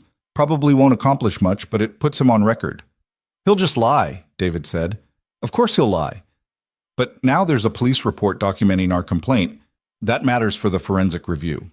Mason's phone buzzed. "Mrs. Chen, it's 7:45. You said you'd be home by 8. Lily is waiting." He checked the time. 7:46 p.m. "I need to go," Mason said. Scarlett looked at him. "It's been a long day. 43 hours. But who's counting? Go home. Be with your daughter. We'll handle the rest tonight." "You sure?" "The police will file their report. The forensic team starts Monday. Victor made his move. Now we make ours." She started the car. "Where do you live?" Mason gave her his address. She drove him across the city to a neighborhood that looked nothing like where they'd just been. Old buildings, cracked sidewalks, the McDonald's on the corner with the broken M. "This is me," Mason said when she pulled up. Scarlett looked at the building, at the graffiti on the wall, at Mrs. Chen visible through a window watching TV. "You've been living here while working nights?" "For 6 years. And raising a daughter. Her name's Lily." Scarlett nodded slowly. "Go, spend time with her. Tomorrow we figure out how to beat Victor." Mason got out, grabbed McDonald's from the corner. Chicken nuggets and fries that were probably cold by now, but Lily wouldn't care. He climbed 3 flights of stairs and opened the door to find his daughter asleep on the couch, with Mrs. Chen snoring beside her. Lily's hair was messy. Her dinosaur blanket had fallen on the floor. She looked exactly like her mother used to look when she slept. Mason picked up the blanket and covered her. Lily's eyes opened. "Daddy?" "Hey, baby. You came home." "I promised." "You brought McDonald's?" "In the bag." She sat up, rubbed her eyes. "Mrs. Chen said you got a real job now." "Yeah, I did." "Does that mean we're not poor anymore?" Mason's chest tightened. "It means things might get better, eventually." "Good, because Sophie says poor people are sad and I don't want you to be sad." "I'm not sad, sweetheart." "Promise?" Mason pulled her close. "Promise." They ate cold chicken nuggets together while Mrs. Chen woke up and collected her money and shuffled back to 4B. Lily talked about school and her friend Sophie and how the teacher said she was good at math. Mason listened and tried not to think about Victor or the board or the forensic review that would decide his future. For 20 minutes, he was just a dad eating McDonald's with his daughter. Then Lily fell asleep again, and Mason carried her to their shared bed and tucked her in. He sat in the dark apartment staring at his phone, at the recording of Victor, at the evidence that wasn't quite enough. His phone buzzed. "Scarlett, police filed the report. Won't lead to charges, but it's documented. Get some sleep. Tomorrow we start preparing for the forensic review." Mason texted back, "Thank you for everything." "Don't thank me yet. We haven't won. But we're fighting. That's more than I've been able to do in 7 years. 3 dots appeared, disappeared, appeared again. "Get some sleep, Mason. Monday, we prove you're right about everything." Mason put his phone down and lay beside his daughter in a bed that was too small for both of them in an apartment that cost too much for what it was. But for the first time in 7 years, he fell asleep believing tomorrow might actually be different. Mason woke to his daughter poking his face at 6 in the morning. "Daddy, you're still here." He opened his eyes. Lily was inches from his nose, examining him like he might disappear if she looked away. "Where else would I be?" he mumbled. "Work. You're always at work." "Not always." "Almost always." She climbed over him to get out of bed. "Mrs. Chen says your new job is important. Is it?" Mason sat up. His back ached from the terrible mattress. His head pounded from 3 hours of sleep. Yeah, baby, it's important. More important than making pancakes? Nothing's more important than pancakes. Lily grinned and ran to the kitchen. Mason followed and made chocolate chip pancakes on their single working burner while his daughter talked about a field trip to the zoo that cost $12 per student. $12 he didn't have last week. Might have this week. Maybe. Can I go? Lily asked, watching him flip pancakes. When is it? 2 weeks. Sophie's mom already paid. Sophie says I probably can't go because we're poor. Mason's jaw tightened. Sophie's mom should mind her business. So I can go? Yes. You can go. Lily hugged his leg. Thanks, Daddy. They ate pancakes together while morning light crept through their one window that faced a brick wall. Mason's phone buzzed constantly. Rachel sending code updates. David asking about security protocols. Stephen forwarding meeting requests. And Scarlett, just once. Forensic team arrives at 9 a.m. Be ready. At 7:30, Mason walked Lily to the bus stop 2 blocks away. She held his hand the whole way, chattering about the zoo and Sophie and her math homework. Other parents waited at the stop. They looked at Mason in his borrowed suit that he'd slept in and probably thought he was trying too hard. Let them think whatever they wanted. The bus came. Lily climbed on and waved from a window. Mason waved back until the bus turned the corner.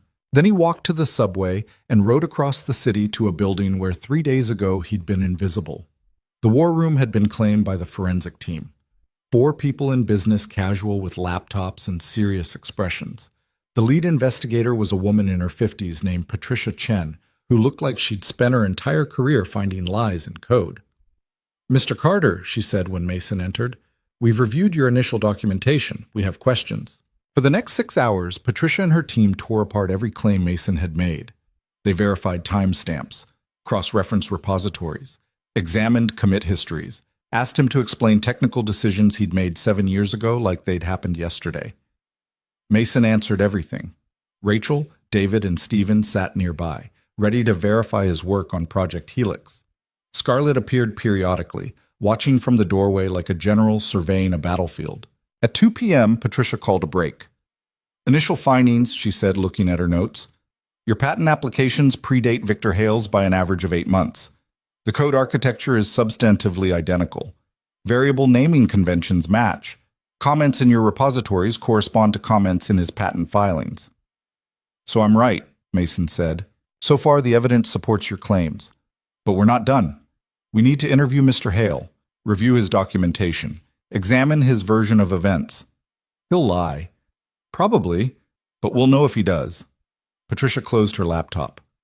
We're also reviewing the Project Helix modifications, the ones you claim caused system failures. They did cause failures. We documented everything. We'll verify that independently. If your fixes work and his modifications don't, that supports incompetence. If we find evidence you sabotaged his code to make yourself look better, that's fraud. Rachel stood up. We can prove every fix we made. The testing logs are clean. The code speaks for itself. Code can be manipulated, Patricia said. Logs can be fabricated. We verify everything. She left with her team. The war room emptied. Mason sat alone staring at screens full of code he'd written when he still believed hard work mattered more than connections. You okay? Scarlett appeared in the doorway. Tired. Patricia's thorough. That's good for us. Unless she decides I'm lying, she won't, because you're not. Scarlett sat across from him. But even if the forensic review proves everything, we still have problems. Victor, Morrison, the board members who think I'm gambling the company on sentiment. She rubbed her eyes. I got 3 calls this morning from investors asking if the rumors are true, that we fired our CTO based on conspiracy theories. They're not rumors if they're true. They're rumors until the forensic report says otherwise, and that takes time we don't have. Scarlett pulled up something on her phone. Launch is in 5 weeks. Marketing has already started the campaign. Pre-orders are live. If we delay now, we lose everything. If we launch broken, we lose more. I know, which is why you need to finish stabilizing Project Helix. Patricia's review will take at least 2 weeks. We can't wait for her findings to move forward. Mason looked at the code on his screen. 3 million lines. Weeks of work remaining. 5 weeks until launch. It's not enough time, he said. Then we make it enough. You said you could do this. I said I could fix the critical failures. I didn't say I could make it perfect. Perfect isn't the goal. Working is the goal. Can you deliver that? Mason thought about Lily, about the field trip that cost $12, about 7 years of almosts and maybes and tomorrows that never came. Yes, he said, I can deliver that. Good, because I just got word Victor's filing a lawsuit against you personally, defamation, tortious interference, fraud. Mason's stomach dropped. When? Papers were filed this morning. You'll be served probably today, maybe tomorrow. I can't afford a lawyer. The company will cover it. This lawsuit is retaliation for exposing his fraud. We're not letting you face it alone. Morrison won't like that. Morrison doesn't get a vote. Scarlett stood up. Focus on the code. Let me handle the lawyers and the board and Victor's theatrics. You just build something that works. She left. Mason sat in the war room surrounded by evidence of everything he'd lost and everything he might get back. His phone buzzed. Unknown number. He almost didn't answer. Mason Carter? A different voice, professional, clipped. Who's asking? Courier service. I have legal documents for you. Are you at Apex Dynamics, 1847 Financial Boulevard? Yeah. I'll be there in 20 minutes. The line went dead. Mason looked at his phone, at the screen full of code, at the war room that had become his life for the past 72 hours. Rachel walked in carrying coffee. You look like you're about to throw up. Victor's lawsuit. I'm getting served in 20 minutes. Oh. She set the coffee down. That's less fun. Yeah. You know he's just trying to scare you, right? Make you back down. I know. So don't. I'm trying not to. Rachel pulled up a chair. When I was in grad school, my advisor stole my research, published it under his name. I reported him. He had tenure and connections. I had student debt and no references. Guess who won? Him. I dropped out. Worked tech support for 3 years before Scarlett hired me. I spent those 3 years thinking I should have stayed quiet, should have let him win. Rachel looked at Mason. Then I met you and watched you fix in one night what we couldn't fix in 9 weeks. And I realized something. What? Sometimes the person who got screwed is actually the person who deserved to win. Sometimes fighting back isn't stupid. It's just late. She stood up. So get served. Get sued. Let Victor throw everything he's got at you, because we're going to prove him wrong about all of it. She walked out. Mason sat with her words echoing in his head until a courier in a uniform arrived, with an envelope that probably weighed 3 ounces and felt like 1,000 pounds. Mason Carter? That's me. Sign here. Mason signed, took the envelope. The courier left. Inside was a lawsuit claiming Mason had defamed Victor Hale, interfered with his business relationships, and committed fraud by fabricating evidence. It demanded $2 million in damages plus legal fees plus a public retraction of all statements. $2 million. Mason laughed. Actually laughed. Because he had $1,700 in his checking account and a 6-year-old who needed $12 for a field trip. $2 million was so absurd it wrapped back around to funny. His phone rang. Scarlett. You got served, she said. How'd you know? Victor's lawyer called to gloat. I'm forwarding you to our legal team. They'll handle it. Scarlett, I can't ask you to... You're not asking. I'm offering. This lawsuit is corporate warfare dressed up as personal grievance. We treat it like what it is. Thank you. Thank me by finishing Project Helix. She hung up. Mason looked at the lawsuit, at the screens full of code, at a future that was either about to open up or collapse completely. Then he got to work. The next 12 days blurred together. Mason rewrote core systems while Patricia's team investigated in the background.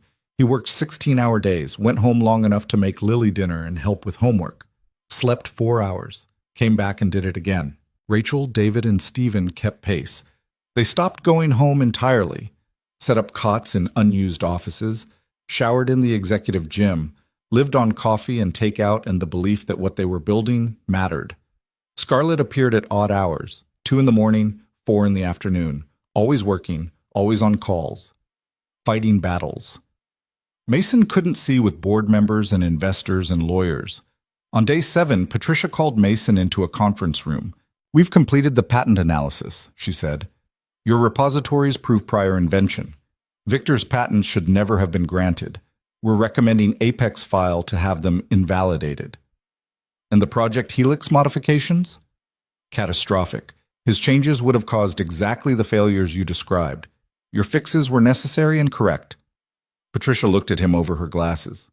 "You were right about everything." Mason felt something release in his chest. "So what happens now?"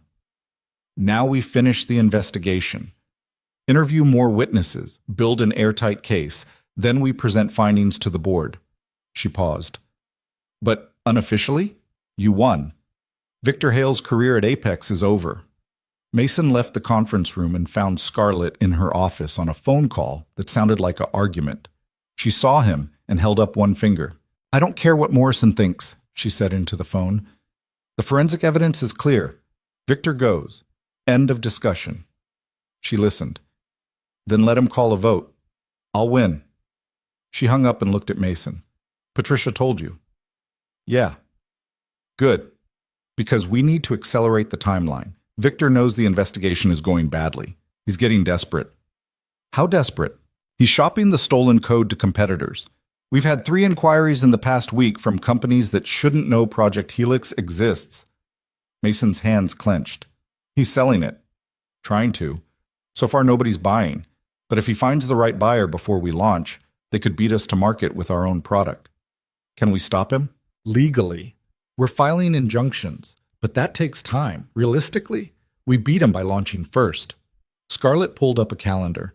"We've got 23 days. Can Project Helix be ready?" Mason thought about the remaining work, the testing needed, the bugs still hiding in code they hadn't stress tested.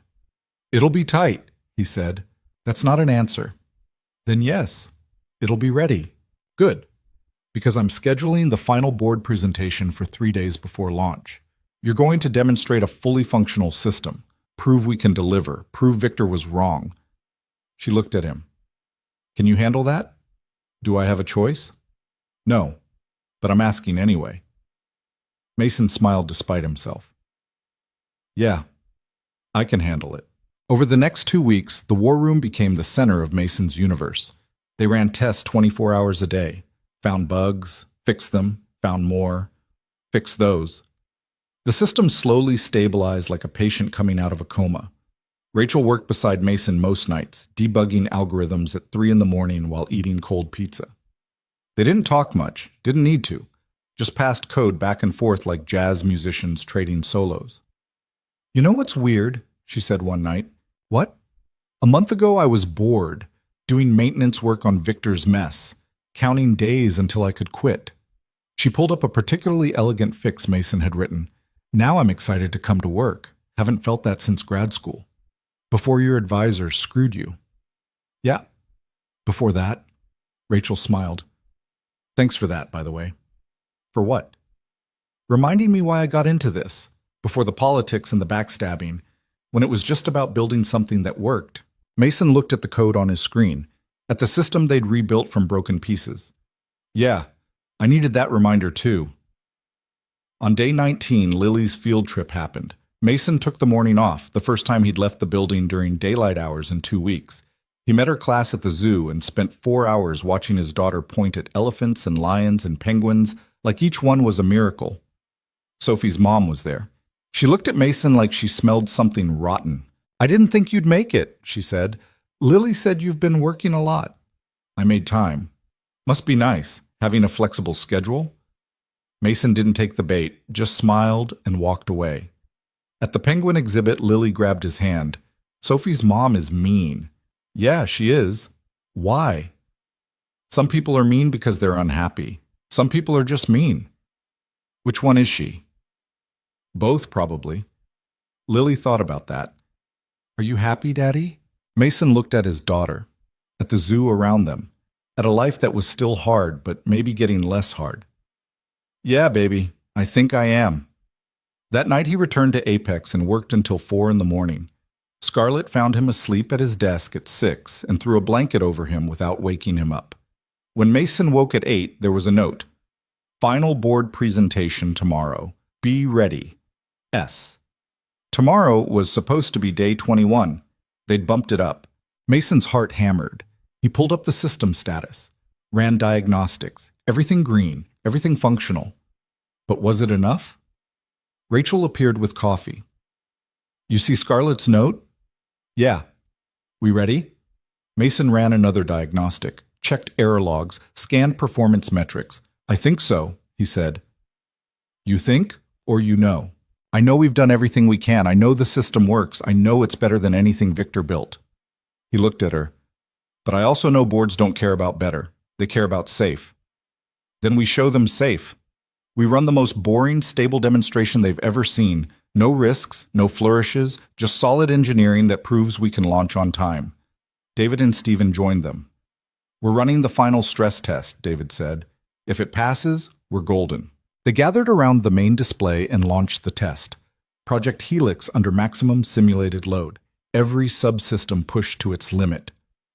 For 90 minutes, they watched data scroll past while their hearts tried to escape their chests. At minute 87, a warning appeared. Minor memory fluctuation in the caching layer. That's fine, Rachel said, within normal parameters. At minute 90, the warning cleared. At minute 93, the test completed. 0 crashes, 0 errors, full functionality maintained. Stephen started laughing. David whooped. Rachel just stared at the screen like she couldn't believe it was real. We did it, she said quietly. We actually did it. Mason felt something he hadn't felt in 7 years. Not hope. Stronger than hope. Certainty. Yeah, he said. We did. That night, Mason went home and made spaghetti for Lily. She talked about the penguins and how Sophie had cried when she saw the snakes.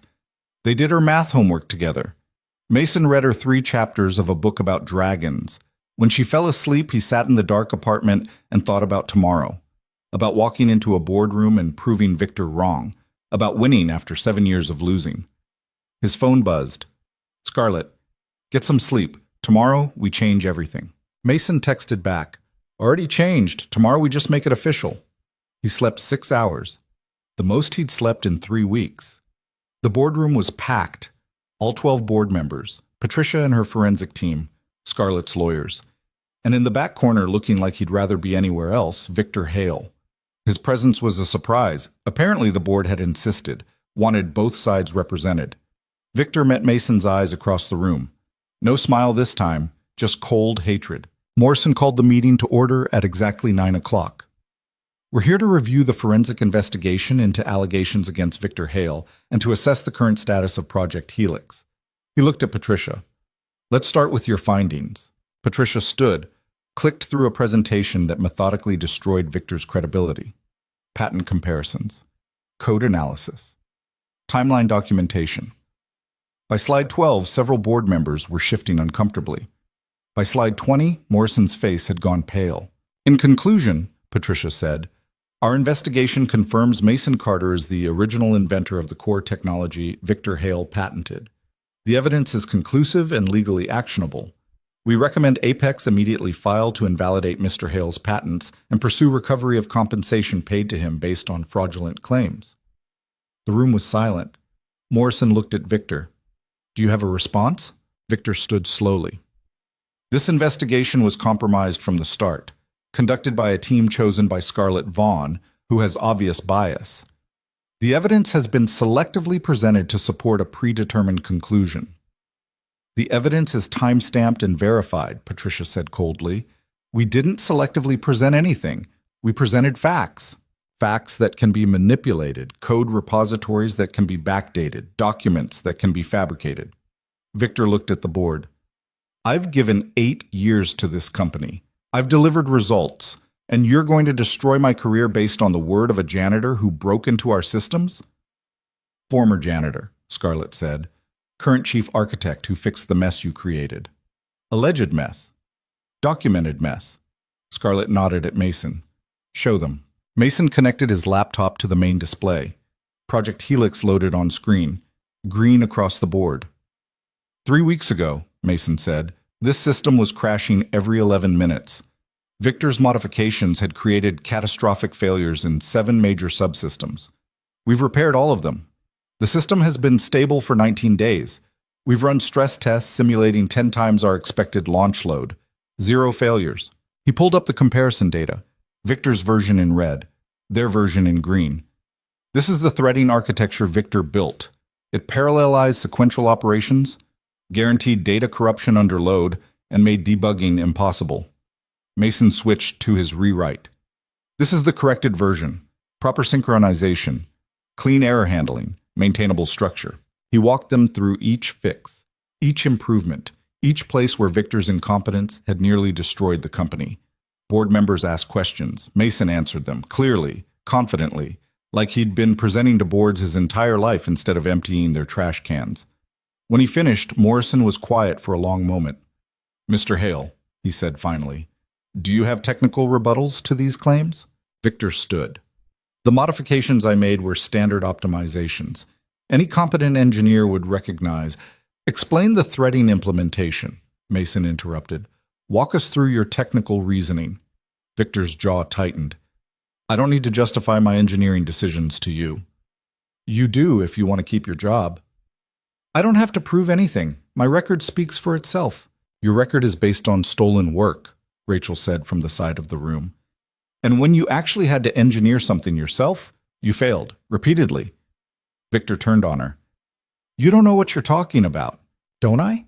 I've been cleaning up your code for 3 years. I've seen every shortcut, every hack, every place where you didn't understand what you were doing." Rachel pulled out her laptop. "Want me to walk the board through the memory leaks you introduced? The security vulnerabilities? The database queries so inefficient they'd bring the system to its knees?" "This is character assassination. This is evidence." Scarlett stood. "And I'm calling for a vote. Victor Hale is terminated for cause.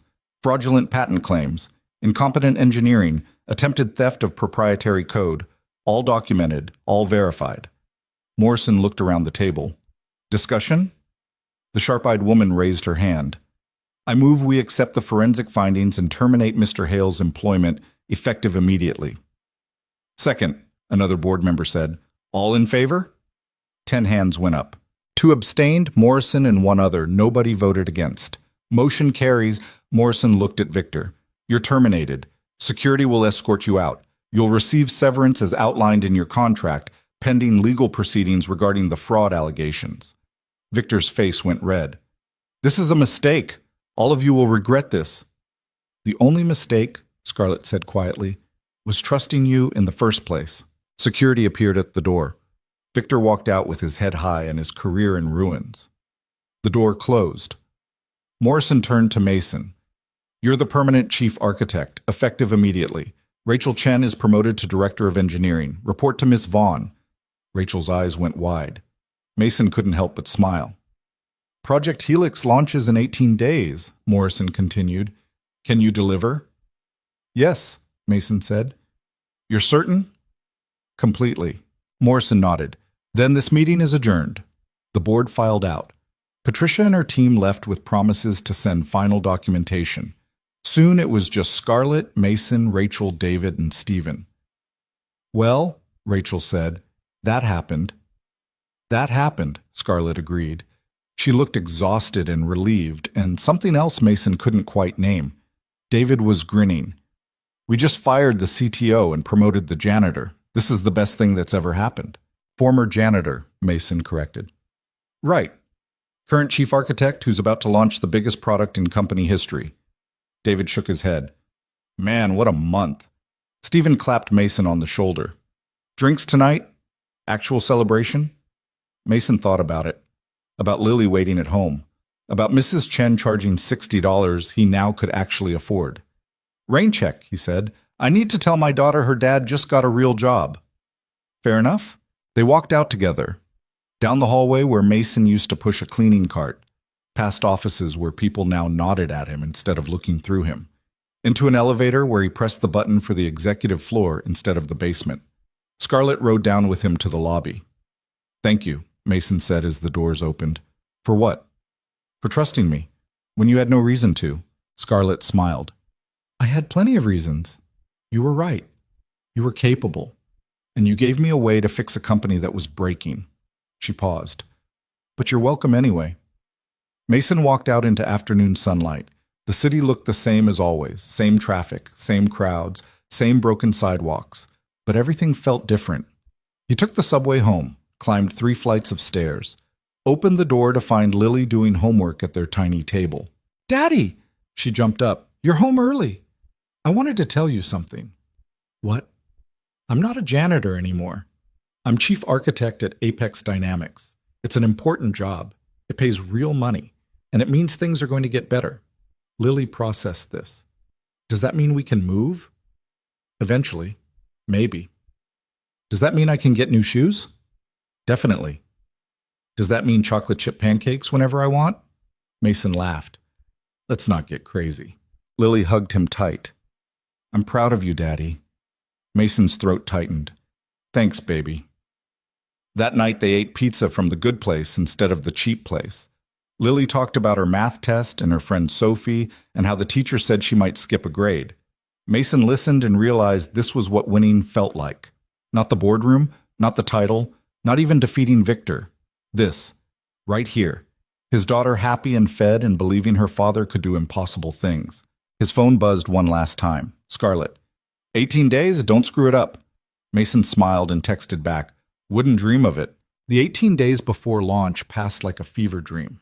Mason moved through them in a haze of code reviews, system tests, and increasingly panicked meetings with marketing teams who kept asking if he was absolutely sure nothing would break. He wasn't absolutely sure of anything except that uncertainty was part of building something new. "You need to sound more confident," Scarlett told him after one particularly tense meeting with investors. "When you say probably and should work, they hear maybe and might explode. I'm an engineer, not a salesman. You're chief architect of a company launching a product in 11 days. That makes you both." Mason tried to be both. It didn't come naturally. He kept catching himself adding caveats and qualifiers, while marketing executives stared at him like he was deliberately trying to tank their jobs. Rachel started sitting in on his presentations to translate engineering honesty into corporate confidence. "What Mason means," she'd say after he'd explain a potential edge case scenario, "is that we've stress-tested extensively and the system performs within all acceptable parameters." "That's what I said." "You said theoretically stable under most conditions we've simulated. Not the same thing." Meanwhile, Victor's lawsuit ground forward in the background like a slow-moving disaster. Depositions were scheduled, discovery requests filed. Mason spent 4 hours with Apex's lawyers preparing testimony for a trial that might not happen for months. "He's trying to drag this out," the lead attorney explained. "A woman named Karen Reeves who charged $600 an hour and looked like she enjoyed crushing people professionally. Make it expensive, make it public, force a settlement."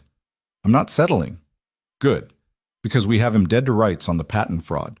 The forensic evidence is bulletproof, but he knows if he can create enough noise, enough doubt, some of it sticks." "So what do we do?" "We launch Project Helix. We make it successful. We prove you're legitimate and he's desperate. Then we bury him." 6 days before launch, Lily's school called. She'd gotten in a fight with Sophie. Mason left a meeting about server infrastructure to pick her up from the principal's office. Lily sat in a chair too big for her with red eyes and crossed arms. "What happened?" Mason asked. "Sophie said you're a liar, that you don't really have an important job, that you're still just a janitor pretending." Mason's chest tightened. "What did you say?" "I said my daddy is chief architect, and he's launching a big project, and he's smarter than her dumb mom. Then I pushed her." "Lily, she was being mean." The principal, a tired woman in her 50s, looked at Mason over reading glasses. "We have a zero-tolerance policy for physical altercations." "I understand. It won't happen again." "See that it doesn't. Lily's suspended for the rest of the day." She paused. "For what it's worth, Sophie's mother has been saying some unkind things at pickup. I've spoken to her about it." Mason took Lily home. They sat on the couch together while she cried into his borrowed suit jacket that he now owned because Scarlett had told him to keep it. "I'm sorry I pushed her," Lily said. "I know. But she was lying about you." "She wasn't lying. She just didn't know the truth changed." Mason pulled her close. "A month ago I was a janitor. That was true. Now I'm not. That's also true. People don't always keep up with the truth when it changes fast. So I should have just let her say mean things? No, you should have told her she was wrong and walked away. Fighting doesn't prove you're right, it just proves you're angry. Lily thought about this. Are you angry? At the people who said mean things about you? Mason thought about Victor, about Morrison, about 7 years of people looking through him. Sometimes, he admitted. But being angry doesn't fix anything. Building something good fixes things. Proving you're capable fixes things. Anger just makes you tired. You sound like a teacher. I sound like someone who learned the hard way. They ordered Chinese food and watched a movie about talking animals. Lily fell asleep halfway through. Mason carried her to bed and returned to find Rachel had texted, "Crisis. Come back when you can." He called Mrs. Chen. She grumbled but agreed to come over. Mason took the subway back to Apex at 8 p.m. and found the war room in chaos. Load balancing is failing, David said without preamble. We're getting intermittent crashes under simulated peak traffic. Mason pulled up the logs. The system was stable under normal load but buckled when traffic spiked above a certain threshold. They'd tested this scenario. It had worked fine. What changed? He asked. Nothing. That's the problem. Same code, same configuration. It just started failing 2 hours ago. Mason dug into the architecture, found the bottleneck in the request routing layer. Traffic spikes were overwhelming the load balancer because they'd optimized for sustained load, not sudden spikes. It's a scaling issue, he said. We configured for gradual ramp-up. If launch traffic hits all at once, we crash. Rachel finished. Spectacular public failure on day one. They looked at each other. Can we fix it? Stephen asked. Mason checked the calendar. 5 days until launch. Marketing had already committed to the date. Pre-orders were live, press coverage scheduled. We can fix it, Mason said slowly, but we need to rewrite the request distribution architecture. That's 72 hours of work minimum. We have 5 days. We also have to finalize documentation, train support staff, run final integration tests. Mason pulled up the project timeline. We're cutting it close. Close is better than broken, Scarlett said from the doorway. Mason hadn't heard her enter. She looked like she hadn't slept in days. Can you do it without delaying launch? If nothing else breaks. That's not reassuring. It's honest. Scarlett smiled grimly. Then get to work. I'll handle the board if they ask questions. For the next 70 hours, Mason barely left the war room. They rewrote the load balancing system from scratch. Tested it. Found bugs. Fixed them. Tested again. Rachel worked beside him through 2 all-nighters, surviving on coffee and spite. This is insane, she said at 4 a.m. on the 3rd day. We're rebuilding critical infrastructure 3 days before launch. Yep. If this fails, we're done. All of us. Yep. You don't seem worried. Mason looked at the code on his screen, at the elegant solution they'd built to replace the broken one. I spent 7 years worrying, didn't help, so now I just build things and trust they'll work. That's either wisdom or delusion. Probably both. At 6 a.m. on day 4 before launch, they ran the final test. Simulated traffic spike. 10,000 simultaneous requests hitting the system at once. The load balancer distributed them perfectly.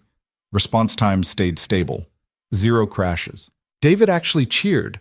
Stephen started laughing. Rachel just put her head down on her desk. We did it, she said into her arms. We actually did it. Mason felt something release in his chest. Not relief. Something bigger, the weight of 7 years lifting. Yeah, he said quietly. We did. Launch day arrived with gray skies and rain that matched Mason's anxiety. He woke at 5 a.m. to find Lily already awake, sitting at their kitchen table with a card she'd made. For good luck, she said, handing it to him. The card had a drawing of him at a computer with the words, "My daddy is smart," written in crayon. Mason's throat tightened. Thanks, baby. Are you nervous? Terrified. Sophie's mom says your project is going to fail because you don't know what you're doing. Sophie's mom needs a hobby, Lily giggled. That's what Mrs. Chen said too. Mason got dressed in a suit he'd actually bought with his first real paycheck. It fit better than the borrowed one. Made him look like someone who belonged in boardrooms instead of someone pretending. At Apex, the lobby was chaos. Press had gathered for the announcement. Investors mingled with executives. Marketing staff rushed around with tablets and headsets looking like they were coordinating a military operation. Scarlett found Mason in the war room doing final system checks. "Ready?" she asked. "No." "Good. Neither am I." She sat beside him. "You know this is going to work, right?" "I know we did everything possible to make it work. The rest is luck and timing." "I'll take those odds." Scarlett looked at the screens showing Project Helix running smoothly. "A month ago, I thought I'd lose the company. Now we're about to prove everyone wrong. We haven't proved anything yet. We proved Victor was a fraud. We proved you're the real architect. We proved good work still matters." She stood. "The rest is just show business." The launch event started at 10 a.m. Scarlett gave the presentation. She was good at it, confident, polished. She explained what Project Helix could do without drowning people in technical details. Showed demonstrations that looked effortless because Mason and his team had spent 3 weeks making them bulletproof. At 10:47, they went live. Mason watched from backstage with Rachel, David, and Steven. Watched the servers light up as traffic poured in. Watched the load balancer distribute requests exactly as designed. Watched the system handle in 3 minutes what it would have crashed under a month ago. His phone buzzed, a text from a number he didn't recognize. "Enjoy it while it lasts." Victor. Mason deleted it without responding. By noon, Project Helix had processed 100,000 transactions without a single failure. By 2 p.m., tech blogs were calling it revolutionary and the new industry standard. By 4 p.m., the stock had jumped 18%. Morrison found Mason in the war room at 5 p.m. "The board wants to see you," he said. Mason's stomach dropped. "Why?" "Come find out." The boardroom was different from last time. No tension, no hostility, just 12 people who looked like they'd made a lot of money today. "Mr. Carter," Morrison said, and for the first time his voice didn't carry contempt. "The board would like to formally recognize your contributions to Project Helix and to this company." Mason waited for the other shoe to drop. "We're offering you a permanent position as Chief Technology Officer, effective immediately. Full executive compensation package, stock options, the works." Mason blinked. "CTO? The position is vacant. You've proven yourself capable. Unless you'd prefer to remain Chief Architect?" "No, Mason's mind raced. CTO. Victor's old job. The position that had been used to destroy him. "I accept, but I have conditions." Morrison raised an eyebrow. "Conditions? Engineering positions are filled based on skill, not credentials or pedigree. We recruit from places competitors ignore. Community colleges, coding boot camps, people who had to take unconventional paths." Mason thought about the night shift, about being invisible. "And we create internships for people working service jobs in this building, janitors, security, food service. If they want to learn engineering, we teach them." The sharp-eyed woman smiled. "Creating your own pipeline. Creating opportunities for people like me, who got buried because they didn't have the right connections." Morrison looked around the table. "Any objections?" No one objected. "Then it's settled. Welcome to the executive team, Mr. Carter." They shook hands. Mason left the boardroom and found Scarlett waiting in the hallway. "CTO," she said. "That's a hell of a promotion from the graveyard shift." "Yeah, it really is. You deserve it." "Maybe. Or maybe I just got lucky you were awake at 2:47 a.m. a month ago." "Luck is what you call it when preparation meets opportunity." Scarlett smiled. "You were prepared. I just gave you the opportunity." "Thank you for that, for all of it. Thank me by building a great team, by making good decisions, by proving that talent matters more than politics." She paused. "And by being the kind of leader you needed 7 years ago." Mason nodded. "I can do that." He went home that night to find Lily and Mrs. Chen watching the news. Project Helix was the lead story on the tech segment. They showed footage of the launch, interviews with analysts calling it groundbreaking, and a 30-second clip of Mason explaining the technology to a reporter. "That's you," Lily shouted. "You're on TV." "Yeah, baby, that's me." "You look fancy. I feel ridiculous." Mrs. Chen snorted. "You look like someone important. Finally." Over the next 3 months, things changed in ways both big and small. Mason moved Lily into a 2-bedroom apartment with windows that faced actual sunlight instead of brick walls. He bought her new shoes, enrolled her in a better school where Sophie's mom couldn't spread poison, started a college fund that had more than $17 in it. The lawsuit from Victor dragged on but lost momentum as evidence piled up. His lawyers tried to settle. Apex's lawyers refused. They wanted a judgment. Wanted it on record that Victor Hale had committed fraud. On a Tuesday in November, the judge ruled in Apex's favor. All of Victor's patents invalidated. Compensatory damages awarded.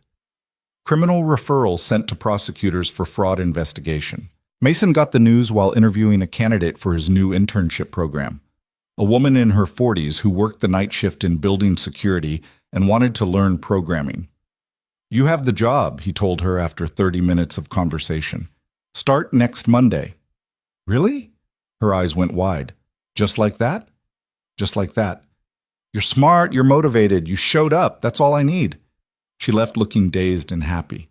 Rachel stuck her head in. "Victor's toast," she said. "Judgment just posted, legal's opening champagne." Mason didn't feel like celebrating, just felt tired. 7 years of fighting compressed into 4 months of chaos. It was over. Victor had lost everything. Mason had won. It should feel better than it did. "You okay?" Rachel asked. "Yeah, just thinking." "About what?" "About how winning doesn't erase the 7 years I lost. Doesn't give me back the time with Lily. Doesn't undo the damage." Mason looked at his hands. "Victor destroyed my life. Now I've destroyed his. But that doesn't make me whole." "No," Rachel agreed. "But you built something new. That's better than whole. That's growth." Maybe she was right. Mason was still figuring out what came after winning, how to be the person he'd become instead of the person he'd been. 6 months after launch, Project Helix had 50 million users. A year later, it was the industry standard. Apex stock tripled. The company hired 300 new engineers. Mason personally interviewed every single one. He built the team he had always wanted, people from state schools and community colleges, career changers and late bloomers, a former teacher who'd learned to code at 40, a line cook who'd taught himself Python on YouTube, people who'd been invisible until someone looked close enough to see them. Rachel became his deputy. Together, they created an engineering culture that valued results over pedigree. They killed meetings that wasted time, eliminated approval chains that slowed work, let people solve problems instead of asking permission first. Morrison retired from the board. The sharp-eyed woman replaced him as chair. She and Scarlett ran the company like people who actually cared about building things instead of just extracting value. Victor disappeared from the industry entirely. Last Mason heard, he was working at a consulting firm in another state, using a different name, telling a different story. Mason didn't care, didn't follow his trajectory, just let him go and focused on building instead of destroying. On a Thursday afternoon, 2 years after he'd fixed Project Helix in 40 minutes, Mason stood in the Apex lobby watching the evening cleaning crew arrive for their shift. They pushed carts identical to the one he'd pushed, wore uniforms identical to the one he'd worn, moved through the building like ghosts nobody saw. Lily stood beside him, 8 years old now, taller, confident in ways he'd never been at her age. "Is that what you used to do?" she asked, pointing at a woman emptying trash cans. "Yeah, baby, that was my job." "Why?" "Because it was the only job I could get. Because I'd made mistakes, and people decided I didn't deserve better." "That's dumb." Mason smiled. "Yeah, it was." He walked over to the woman. She looked up, startled that an executive was talking to her. "What's your name?" Mason asked. "Carmen." "You like this job, Carmen?" She looked confused. "It's a job. It pays." "What would you rather be doing?" I don't know. I used to work in accounting before I lost my license. Made some mistakes with a client's books. Now, this is all I can get." Mason pulled out a business card. His card, Chief Technology Officer. "We have a financial systems opening, entry level, requires accounting knowledge. Interested?" Carmen stared at the card like it might bite her. "Is this a joke?" "No. Interview is Monday if you want it. Show up. Tell them I sent you. See what happens." He walked away before she could respond. Lily grabbed his hand. "Why'd you do that?" she asked. Because someone did it for me. Because people deserve second chances. Because invisible people do better work when someone actually sees them. They walked out of the building together, into a city that looked the same as always but felt different. Mason had stopped being invisible, had built something real, had proven that talent mattered and truth eventually won. But the thing he was proudest of wasn't the title or the stock options or the office with his name on the door.